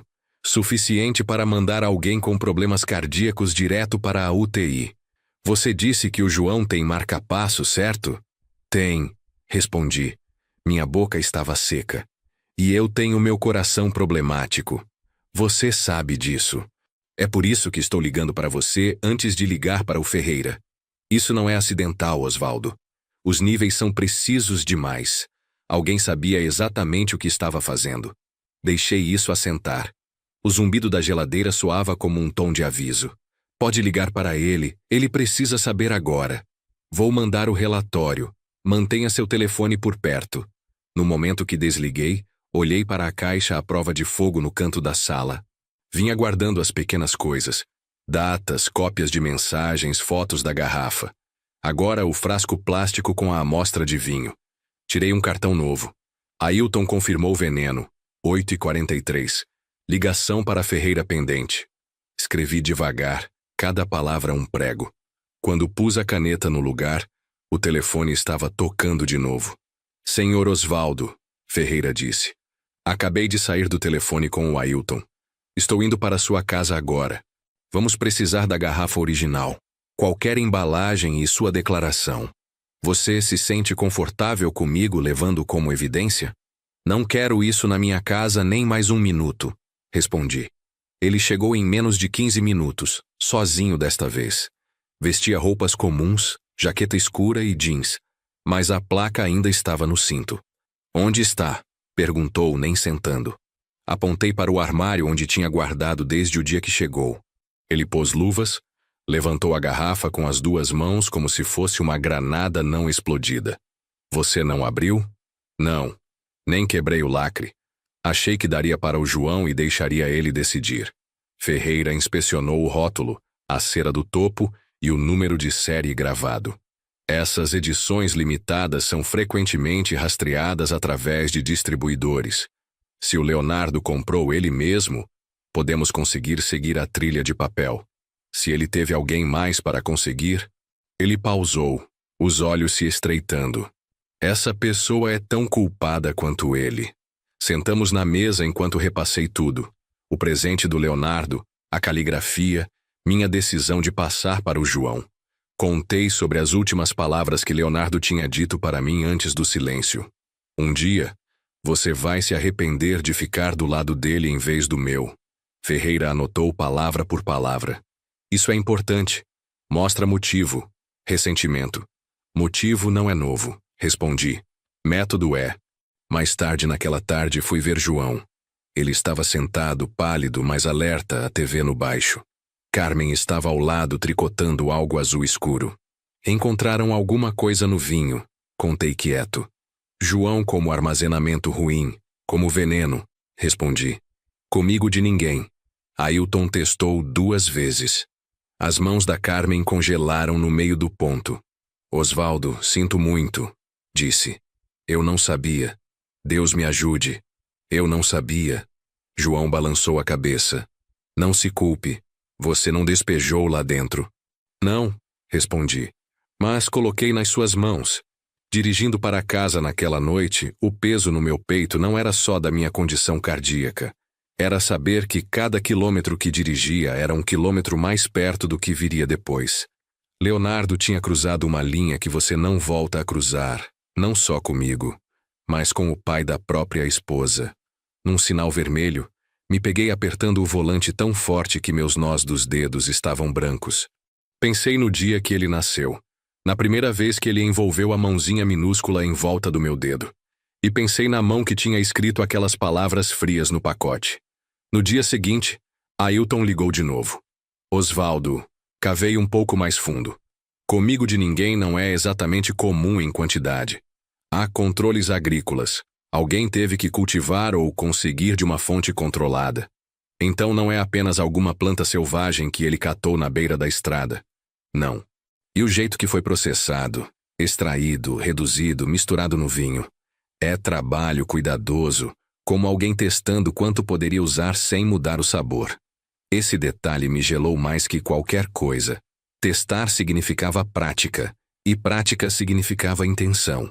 Ferreira passou de noite com uma atualização. Temos causa provável para conseguir um mandado de busca para a propriedade do Leonardo. Garagem, galpão e qualquer depósito. O juiz vai precisar da confirmação do laboratório da nossa equipe, mas o relatório do Ailton nos leva a maior parte do caminho. Faça rápido, respondi. Ele não é do tipo que fica esperando se sente problema chegando. Ferreira me estudou. Senhor Osvaldo, quando isso for adiante vai ficar feio. Está preparado para isso? Pensei no rosto pálido do João, nos monitores apitando ao lado da cama. O feio já chegou. Naquela noite, a casa parecia quieta demais. Verifiquei as fechaduras. A linha que tinha esticado baixo na parte interna do batente da porta da frente e o sensor de movimento da luz nos fundos. Um hábito dos tempos de serviço. Sempre saber se alguém esteve onde não deveria. Sentei na mesa da cozinha com a caixa à prova de fogo aberta, lendo meus cartões como capítulos. Cada um era seu pedaço da história. Me perguntei o que diria o último cartão. Pouco depois da meia-noite, um barulho me acordou. Um tilintar suave como vidro na madeira. Me levantei, fui para a sala. Através da porta da frente embaçada, vi uma sombra se movendo, descendo os degraus. Quando abri a porta, a rua estava vazia. Aos meus pés havia uma caixa quadrada pequena, embrulhada em papel pardo. Sem fita desta vez. Sem bilhete. Não toquei. Liguei para Ferreira. Ele me disse para me afastar, esperar um oficial. Quando Silva chegou, se agachou para inspecionar. Depois assobiou baixo. Parece outra garrafa, disse. Outro vinho. Acenou. Pode ser outra coisa. Levaram sem abrir na minha frente. No dia seguinte, Ferreira confirmou que não era vinho, apenas uma garrafa vazia. Mas dentro, onde o líquido deveria estar, havia um papel dobrado com duas palavras. Próxima vez. Esse foi o momento que o caso parou de ser só sobre evidência. Era sobre tempo. Quanto tínhamos antes dele tentar de novo? Na manhã depois que Ferreira ligou cedo, juiz assinou o mandado. Vamos cumprir amanhã de manhã. Quero que você fique quieto. Mantenha a cabeça baixa. Não é meu primeiro rodeio, respondi. Talvez não, mas pode ser seu último se não for cuidadoso. Aquele dia se arrastou como uma perna quebrada. Me mantive ocupado consertando uma dobradiça solta no portão dos fundos, apertando os parafusos do corrimão da varanda. Trabalho de ocupação só para não ficar olhando para a estrada, esperando por uma caminhonete que eu reconhecesse. Por volta das 5, Carmen ligou. João está vindo para casa amanhã. O médico disse que está estável. Essa notícia boa não me aliviou muito. Se alguma coisa me fez mais consciente do que quase perdemos. No anoitecer, tinha preparado um cartão novo para a caixa. Mandado assinado. Busca amanhã. Sentei na cadeira perto da janela da frente vendo a última luz sumir da rua. O poste de luz piscou e acendeu. Em algum lugar, um cachorro latiu 2 vezes e ficou quieto. Pensei na palavra que Ailton tinha usado. Preciso. Sobre como alguém pode usar precisão para construir ou quebrar. E como meu filho tinha escolhido o último. Não dormi muito. Cada som parecia mais alto. Cada sombra parecia mais perto. Quando a primeira luz chegou, fiz café. Não bebi, sentei na mesa e esperei o telefone tocar. Tocou às 7h43. Ferreira, estamos indo. E com isso a quinta parte terminou não com uma resposta, mas com a respiração funda antes de uma. Dizem que você não pode se preparar para ver seu filho algemado. Eu ainda não estava vendo, mas sabia que estava chegando. Para o que você pode se preparar é o silêncio. O momento quando a verdade começa a subir dos cantos escuros e você percebe que não vai voltar. Às 7h43, Ferreira tinha dito: estamos indo. Às 8h15, eu estava sentado 2 quarteirões da casa do Leonardo, observando através do para-brisa rachado da minha Ford velha, enquanto as viaturas paravam na frente da garagem dele. Não tinha dito ao Ferreira que estaria lá. Ele teria me mandado ficar em casa. Mas há uma diferença entre ser avisado e ser afastado. Essa era minha briga também, mesmo que eu não estivesse segurando o mandado. A casa do Leonardo ficava num lote de esquina. Aquele tipo de caixa suburbana com revestimento vinílico e gramado perfeito demais para ser natural. Assisti enquanto 2 oficiais se aproximaram da porta. Ferreira logo atrás. Um bateu, uma pausa longa. Depois a porta abriu e lá estava ele, meu filho, vestindo uma camiseta desbotada do Grêmio e um rosto que eu mal reconhecia. Não conseguia ouvir as palavras, mas vi o jeito rígido que ele cruzou os braços, o meio passo para trás quando Ferreira mostrou o papel. Os oficiais entraram e Leonardo seguiu, mandíbula contraída. Fiquei na caminhonete, motor desligado, mãos no volante. Os minutos se esticaram. Imaginei o som de gavetas abrindo, caixas deslizando pelas prateleiras, o farfalhar de papel. Eu tinha estado em buscas suficientes durante meus anos de serviço para conhecer o ritmo. Varredura rápida, depois peneira devagar. Meu telefone zumbiu. Uma mensagem do Ferreira. Encontrou algo, vou atualizar. Esse algo entrou em vista 20 minutos depois quando um oficial carregou um saco plástico de evidência para a viatura. Mesmo de onde eu estava sentado, conseguia ver o rótulo. Mesma marca, mesmo estilo de série da garrafa que Leonardo tinha me mandado. Só que esta estava meio vazia. Não me movi. Quase não respirei porque encontrar aquela garrafa não era o fim. Era o começo do fim. Às 9h05, Ferreira saiu. Examinou a rua e viu minha caminhonete. Caminhou até lá, se inclinou até a janela aberta. Você não deveria estar aqui, disse. Tarde demais para isso. O que encontraram? Mais algumas garrafas do mesmo lote. Uma aberta, uma lacrada. Vamos testá-las. Mas há resíduo na aberta, pó branco. Fraco igual ao que o Ailton encontrou. Engoli seco. É suficiente? É suficiente para empurrar isso adiante. Mas Osvaldo... Ele hesitou. Também encontramos um caderno, manuscrito, codificado em partes. O Ailton pode nos ajudar com isso. Mas pelo que folheei, lê como anotações de dosagem, testes. A palavra testes pousou pesadamente. Então o João não foi o primeiro? Ferreira não respondeu.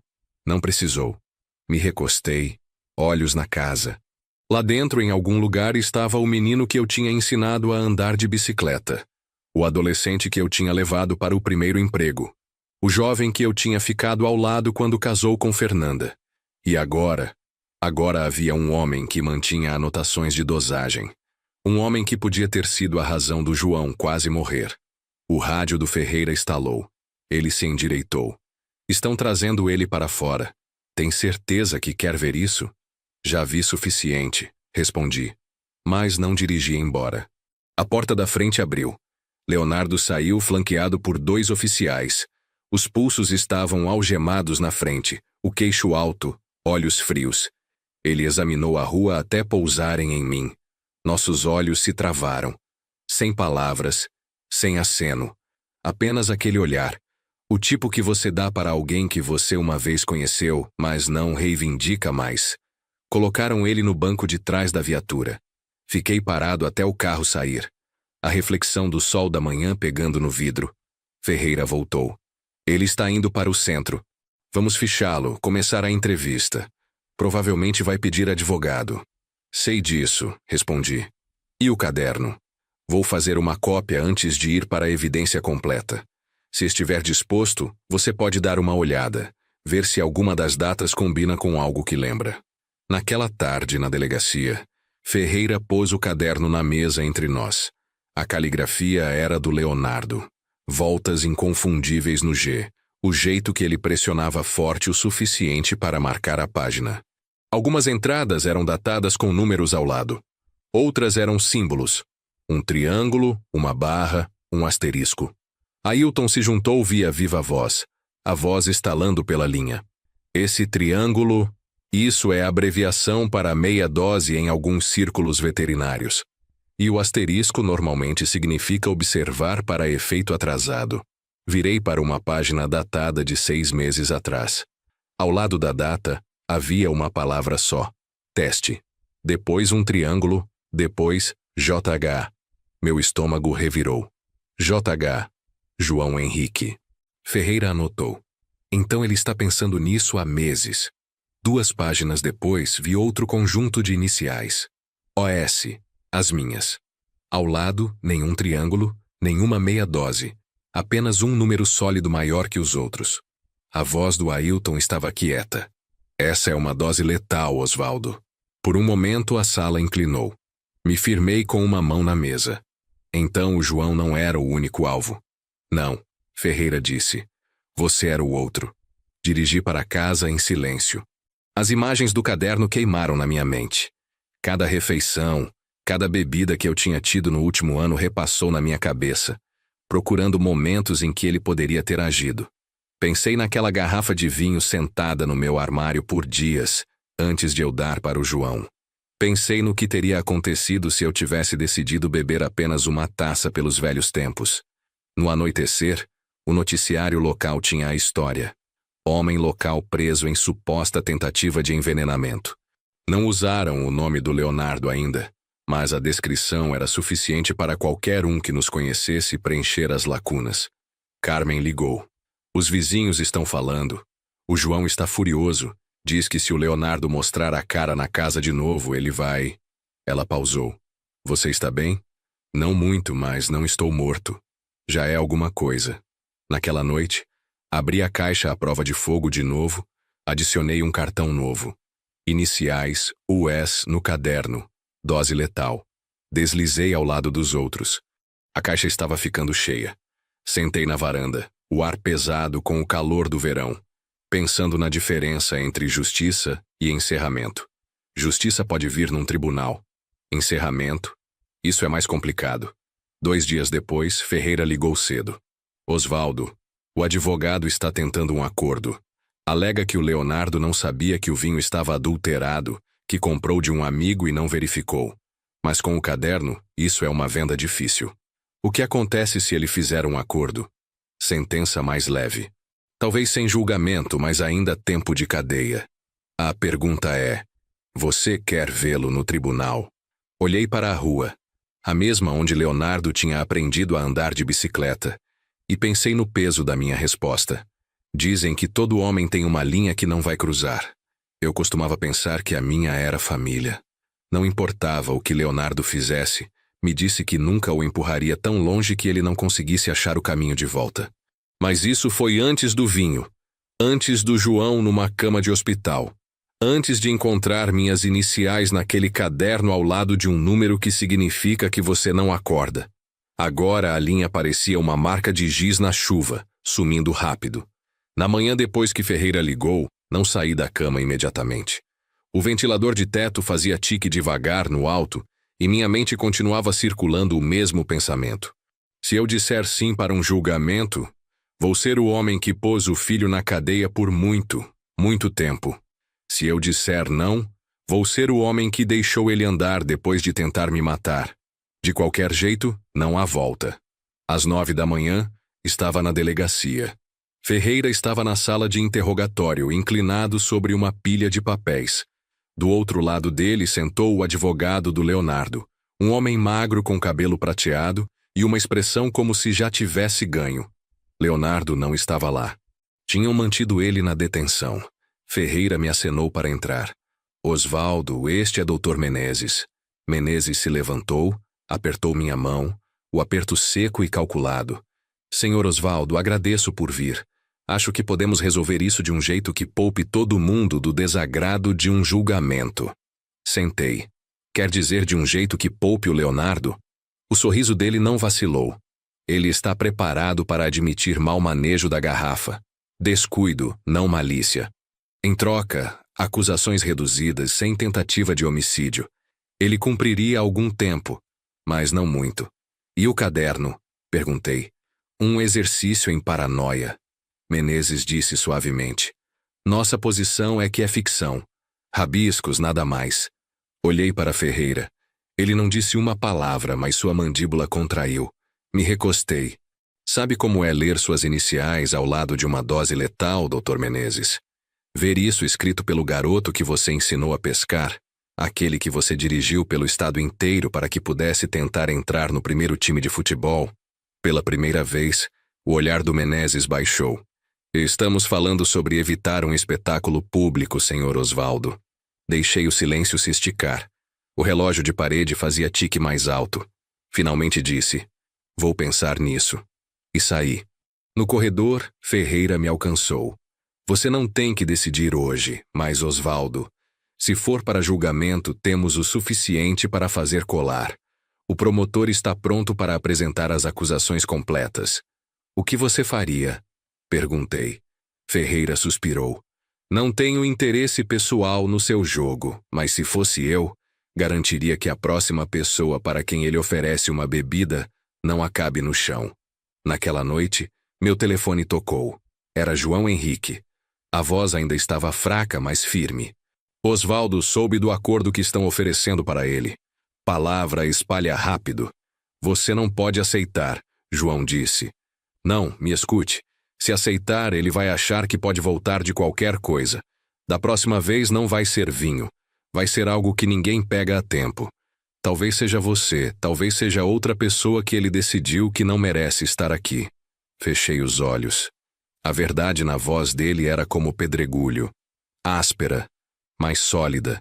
Na manhã seguinte, dirigi para a oficina do Ailton. Ele estava na oficina mexendo num motor de popa quebrado. Osvaldo, disse, você parece um homem decidindo se puxa um gatilho.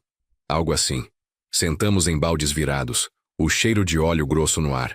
Contei sobre o acordo proposto. Ele limpou as mãos num pano. Você já sabe o que vai fazer. Só quer que eu faça você se sentir melhor sobre isso. Talvez. Ailton jogou o pano na bancada. Osvaldo, um homem que mantém anotações de dosagem, não é descuidado. É comprometido. Você facilitar agora, pode muito bem entregar a caneta e papel para a próxima lista dele.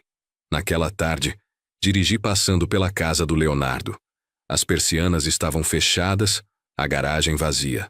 Pensei na garagem, aquela onde ele tinha consertado um Ford velho quando tinha 16 anos. Graxa nas mãos, sorriso no rosto quando o motor finalmente ligou.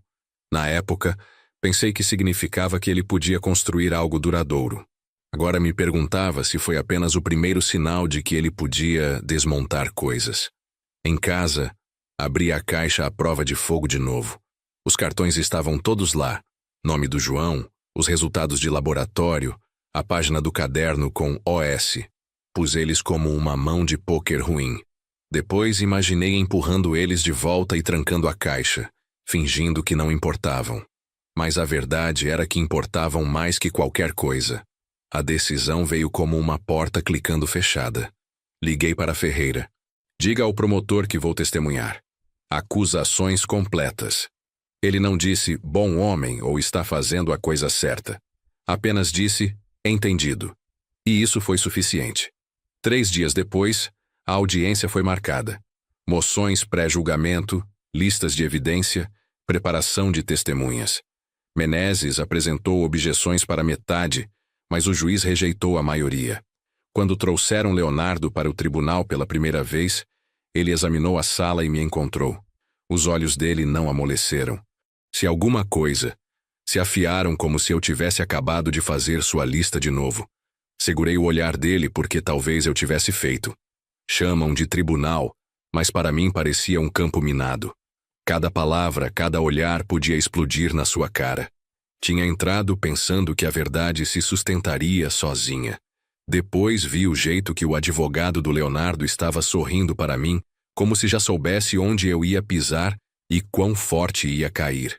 No dia da audiência probatória, os bancos estavam meio cheios, mas o ar se sentia mais pesado que uma igreja lotada em agosto. Sentei atrás do Ferreira e do promotor, mãos dobradas no colo, fingindo que não estavam suando.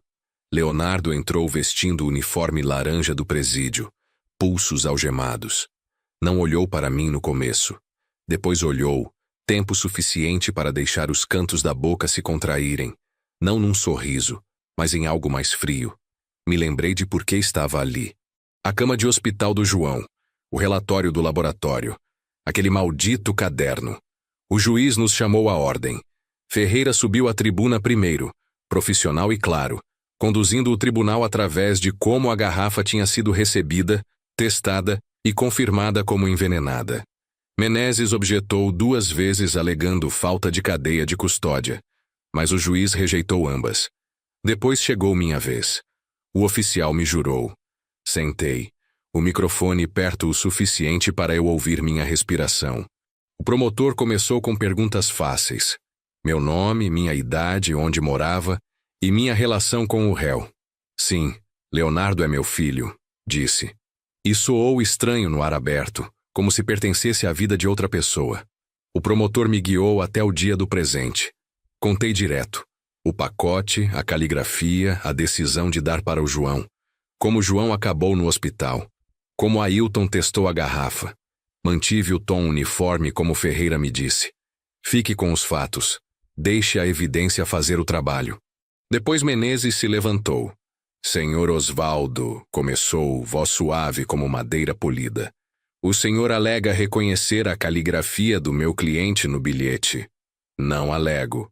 Sei. Mas o senhor não viu essa caligrafia em mais de 3 anos, correto? Correto. É possível então que esteja enganado? Não.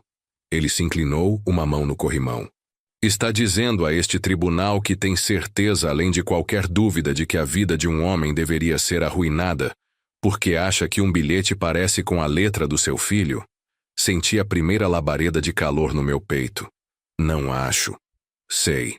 Menezes recuou quase casualmente. Interessante. Por que temos aqui? Ele segurou um papel. Uma análise de caligrafia de um examinador certificado que diz que o bilhete não poderia ter sido escrito por Leonardo Santos. Murmúrios ondularam pela sala. O juiz bateu o martelo. O promotor objetou, questionando a validade do relatório. O juiz permitiu para o registro, mas meu estômago despencou. Menezes sorriu levemente. E me diga, senhor Osvaldo, não é verdade que o senhor e meu cliente tiveram um relacionamento tenso por anos? Que o senhor vendeu a fazenda da mãe dele sem consultá-lo? O promotor objetou de novo. Irrelevante e inflamatório. Deferido, o juiz disse, mas o dano estava feito. O júri tinha ouvido. Quando acabou, desci da tribuna com as pernas mais pesadas que tinham estado em anos. Estão tentando te pintar como amargurado, ressentido. Ferreira disse quieto. É tudo que tem. Não deixe colar. Mas eu podia sentir colando já. Lá fora, nos degraus do tribunal, João estava esperando, apoiado na bengala. Estão jogando lama, disse. Não importa se é verdade. Só precisam o suficiente para turvar a água. Na manhã do julgamento, não me barbeei. Não por desafio, mas porque queria que o júri visse a verdade no meu rosto. Cada linha cavada por anos de trabalho, perda e o tipo de traição de que você não volta. Não estava aqui para parecer polido. Estava aqui para terminar algo. E se isso significava ver meu filho em algemas, que fosse. O tribunal já estava zumbindo quando entrei. O promotor sentou na nossa mesa embaralhando papéis. Ferreira me deu um aceno da fileira de trás, do tipo que diz, temos isso, mas vai doer. Leonardo foi trazido, ainda naquele uniforme laranja abafado. Os olhos dele varreram a sala, parando brevemente em mim. Desta vez não havia sorrisinho, apenas algo ilegível, como se ele estivesse tentando decidir se eu ainda valia o esforço de odiar. O juiz entrou. O oficial chamou ordem, e de repente o julgamento estava em andamento. A declaração de abertura do promotor foi limpa, afiada e medida. Senhoras e senhores do júri, este é um caso sobre confiança. Confiança dada e confiança traída de um jeito que a maioria de nós mal consegue imaginar. Vocês vão ouvir como o réu, Leonardo Santos, conscientemente mandou um presente repleto de toxina mortal para seu pai. Observei os olhos dos jurados enquanto o promotor falava. Alguns desviaram para Leonardo. Outros mantiveram o olhar travado no promotor. Ninguém parecia entediado. A abertura do Menezes foi suave como óleo. Ele me pintou como estranho, ressentido, unwilling to reconcile, e insinuou disputas familiares sobre propriedade como motivo para eu fabricar a coisa toda. Mantive minha mandíbula quieta, mas por dentro podia sentir a raiva velha subir. A primeira testemunha foi João Henrique. Ele caminhou devagar até a tribuna, apoiando pesado na bengala, mas a voz estava firme. Lembro do sabor, contou ao júri. Amargo, não como qualquer vinho que eu já tinha tomado. Dentro de 1 hora não conseguia ficar de pé sem ajuda. Pensei que era meu coração desistindo. Acontece que era ideia de outra pessoa inteiramente. Quando Menezes o interrogou, tentou sugerir que João tinha misturado medicamentos com álcool e causado a condição dele. A resposta do João foi: Filho, estou nesses remédios há 10 anos. Nunca acabei no hospital até aquela noite. O júri gostou dessa resposta. Pude ver. Depois Ferreira subiu à tribuna com os registros telefônicos, a mensagem para o telefone descartável, os horários, as instruções químicas de dosagem. Tudo exposto. Menezes objetou a admissibilidade deles, citando violações de privacidade, mas o juiz o rejeitou. Quando o promotor pediu ao Ferreira para ler uma das mensagens em voz alta, a sala ficou silenciosa. Tenha certeza de que ele pega tudo na primeira taça. Não vai precisar de muito com o coração dele. Alguns jurados pareceram chocados. Uma mulher na fileira da frente pressionou os lábios como se estivesse segurando palavras. Senti minha respiração prender. Ver a evidência em preto e branco era uma coisa. Ouvir em voz alta naquele tribunal estéril era outra. O promotor me chamou depois. Contei a história de novo. Aniversário, a garrafa dando para o João. O hospital. Tentei não me demorar no pessoal, mas é difícil falar sobre seu filho tentando te matar sem as bordas aparecerem. O interrogatório do Menezes foi mais duro desta vez. Senhor Osvaldo, está ciente de que meu cliente alega que este foi um presente comprado por sua esposa sem o conhecimento dele? Balancei a cabeça. Não, e não acredito. Não acredita porque não quer acreditar. Construiu esse caso inteiro em suposições. Não, cortei. Em evidência. Do tipo que seu cliente deixou por toda aquela garrafa. O juiz me disse para responder apenas quando perguntado, mas eu já tinha visto a mandíbula do Menezes apertar. Quando acabou, desci da tribuna, minhas pernas mais pesadas que tinham estado em anos. Estão tentando te pintar como amargurado, ressentido. Ferreira disse quieto. É tudo que tem, não deixe grudar. Mas eu podia sentir grudando já. Lá fora, nos degraus do tribunal, João estava esperando, apoiado na bengala. Estão jogando lama, disse. Não importa se é verdade. Só precisam o suficiente para turvar a água. Acenei. Tenho um relatório de caligrafia agora. A boca do João se torceu. Pago, provavelmente. Já vi esses em disputas de negócios. Você pode comprar uma opinião do jeito que compra uma gravata. Naquela noite, sentei na varanda, os grilos altos, o ar cheirando levemente a chuva que vinha. Continuei repassando as perguntas do Menezes. Cada uma tinha sido dirigida para me fazer parecer um velho amargurado com rancor, não um pai tentando sobreviver à traição do próprio filho. Fiz um copo de água, olhei para ele por muito tempo. 3 anos sem vinho. E ainda assim aqui estava eu me sentindo como se tivesse engolido algo que queimava igual. Na manhã seguinte, Ferreira ligou. Osvaldo, tenho algo, disse. Puxamos registros de mensagem do telefone do Leonardo. Há uma sequência de mensagens para um contato salvo como JH, na noite antes do João ficar doente. João Henrique. Não exatamente. Rastreamos o número. É um telefone descartável comprado 2 cidades adiante. Mas as mensagens, Osvaldo, elas leem como instruções. Dosagem, tempo. E aqui está a pegada. Elas combinam com o composto que Ailton encontrou no vinho. Senti o nó no meu peito afrouxar ligeiramente. O promotor tem isso? Vai ter ao meio-dia. Isso muda o jogo. 2 horas depois, meu telefone zumbiu de novo. Desta vez era Menezes. Senhor Osvaldo, disse suavemente. Deveria saber que seu depoimento hoje só me deixou mais certo de que está deixando feridas velhas turvarem seu julgamento. Se empurrar isso para julgamento, tudo sobre seu passado com Leonardo vem à tona. Tudo. Está preparado para isso? Não era uma ameaça no tom, mas no conteúdo era afiada como faca. Não respondi imediatamente. Apenas deixei o silêncio se esticar até ele finalmente desligar. Naquela noite dirigi até a represa. A água estava quieta, refletindo o sol laranja abaixo. Pensei na fazenda, no riso da Maria nas noites de verão, no menino que Leonardo costumava ser. E pensei no João pálido naquela cama de hospital, tubos no braço. Quando saí da represa, sabia uma coisa com certeza. Não ia recuar. A verdade não estava apenas em julgamento. Era minha para carregar até o veredicto. O último dia do julgamento chegou com uma chuva fina, que tamborilava contra as janelas do tribunal. Leonardo entrou com o mesmo uniforme laranja, mas algo havia mudado no seu rosto. A arrogância tinha dado lugar a algo mais próximo do medo. O promotor se levantou para sua argumentação final. Senhoras e senhores do júri, vocês ouviram evidências claras e irrefutáveis, mensagens de texto detalhando dosagens, substâncias tóxicas encontradas na casa do réu. Um homem inocente quase morreu porque Leonardo Santos decidiu que sua raiva valia mais que a vida humana. Ele pausou, deixando as palavras assentarem.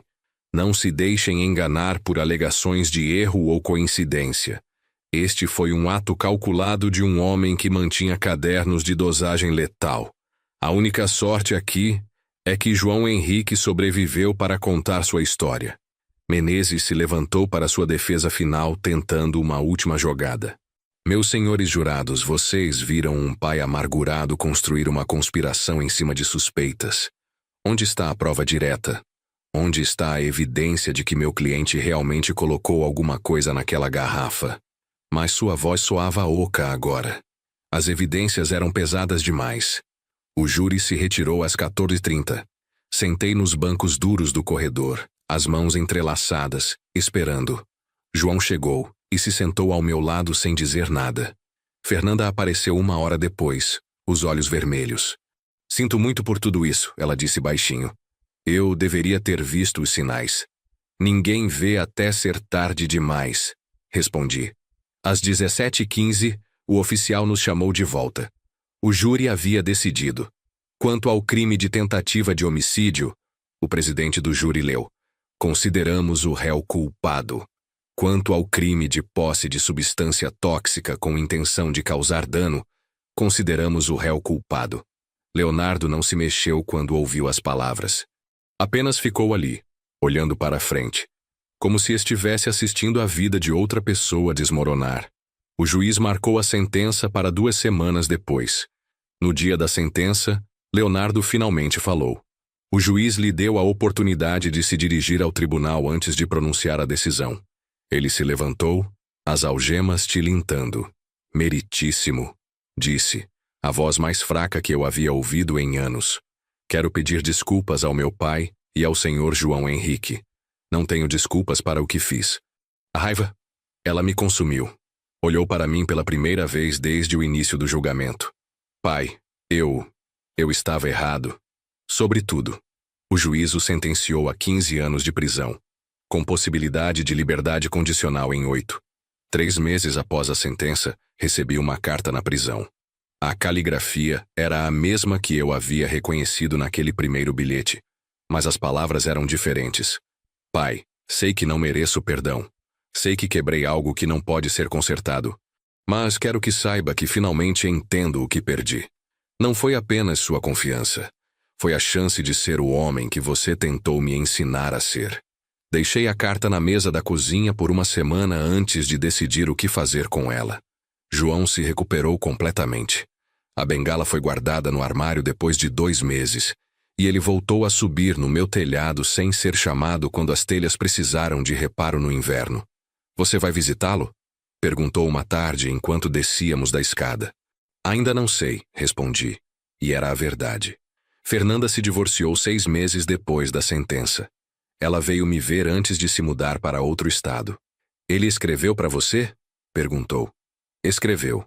Vai responder? Olhei para o quintal, onde a cadeira de balanço se mexia suavemente na brisa. Fernanda, algumas pontes queimam tão completamente que você não consegue nem ver onde costumavam estar. Ela acenou entendendo. 2 anos se passaram. As cartas continuaram chegando. Uma a cada 3 meses.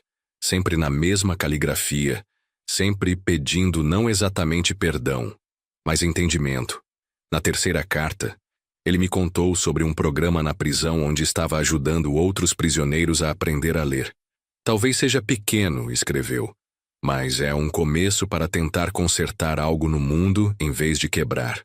Na 5ª carta, ele me disse que havia parado de procurar desculpas e começado a procurar maneiras de ser digno de uma segunda chance que talvez nunca viesse. Foi a 6ª carta que me fez pegar uma caneta. Pai, o Senhor me ensinou que um homem é medido pelas coisas que constrói, não pelas coisas que destrói. Levei 35 anos para entender o que isso significava. Se algum dia eu sair daqui, quero construir uma vida que honre a memória de quem eu poderia ter sido. Sentei na varanda numa manhã de primavera, 3 anos após o julgamento, com uma folha de papel em branco na frente de mim. A caneta pesava mais que deveria. João passou pela rua, acenou da janela da sua caminhonete. As flores que a Maria havia plantado anos atrás estavam florescendo novamente. Amarelas e resistentes, do tipo que volta não importa quão duro seja o inverno. Comecei a escrever. Leonardo, recebi suas cartas, todas elas. Não é perdão, ainda não, mas talvez seja um começo. Quando você sair, se você sair sendo o homem que essas cartas sugerem que está se tornando, estarei aqui, não como o pai que você teve, mas como o homem que aprendi a ser depois que quase me perdeu.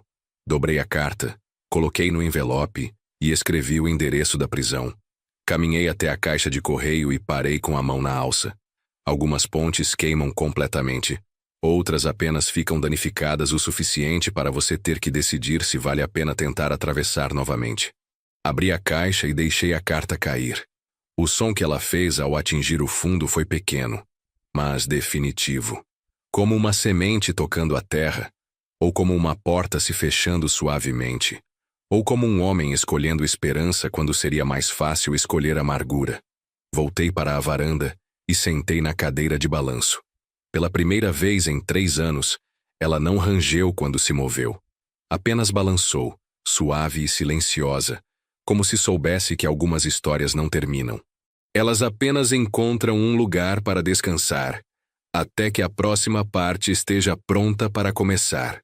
Obrigado por me acompanharem nesta jornada. Se gostaram desta história, por favor curtam este vídeo. Inscrevam-se no canal e compartilhem seus pensamentos sobre esta história nos comentários. Para ouvir a próxima história, cliquem na playlist que está sendo mostrada agora.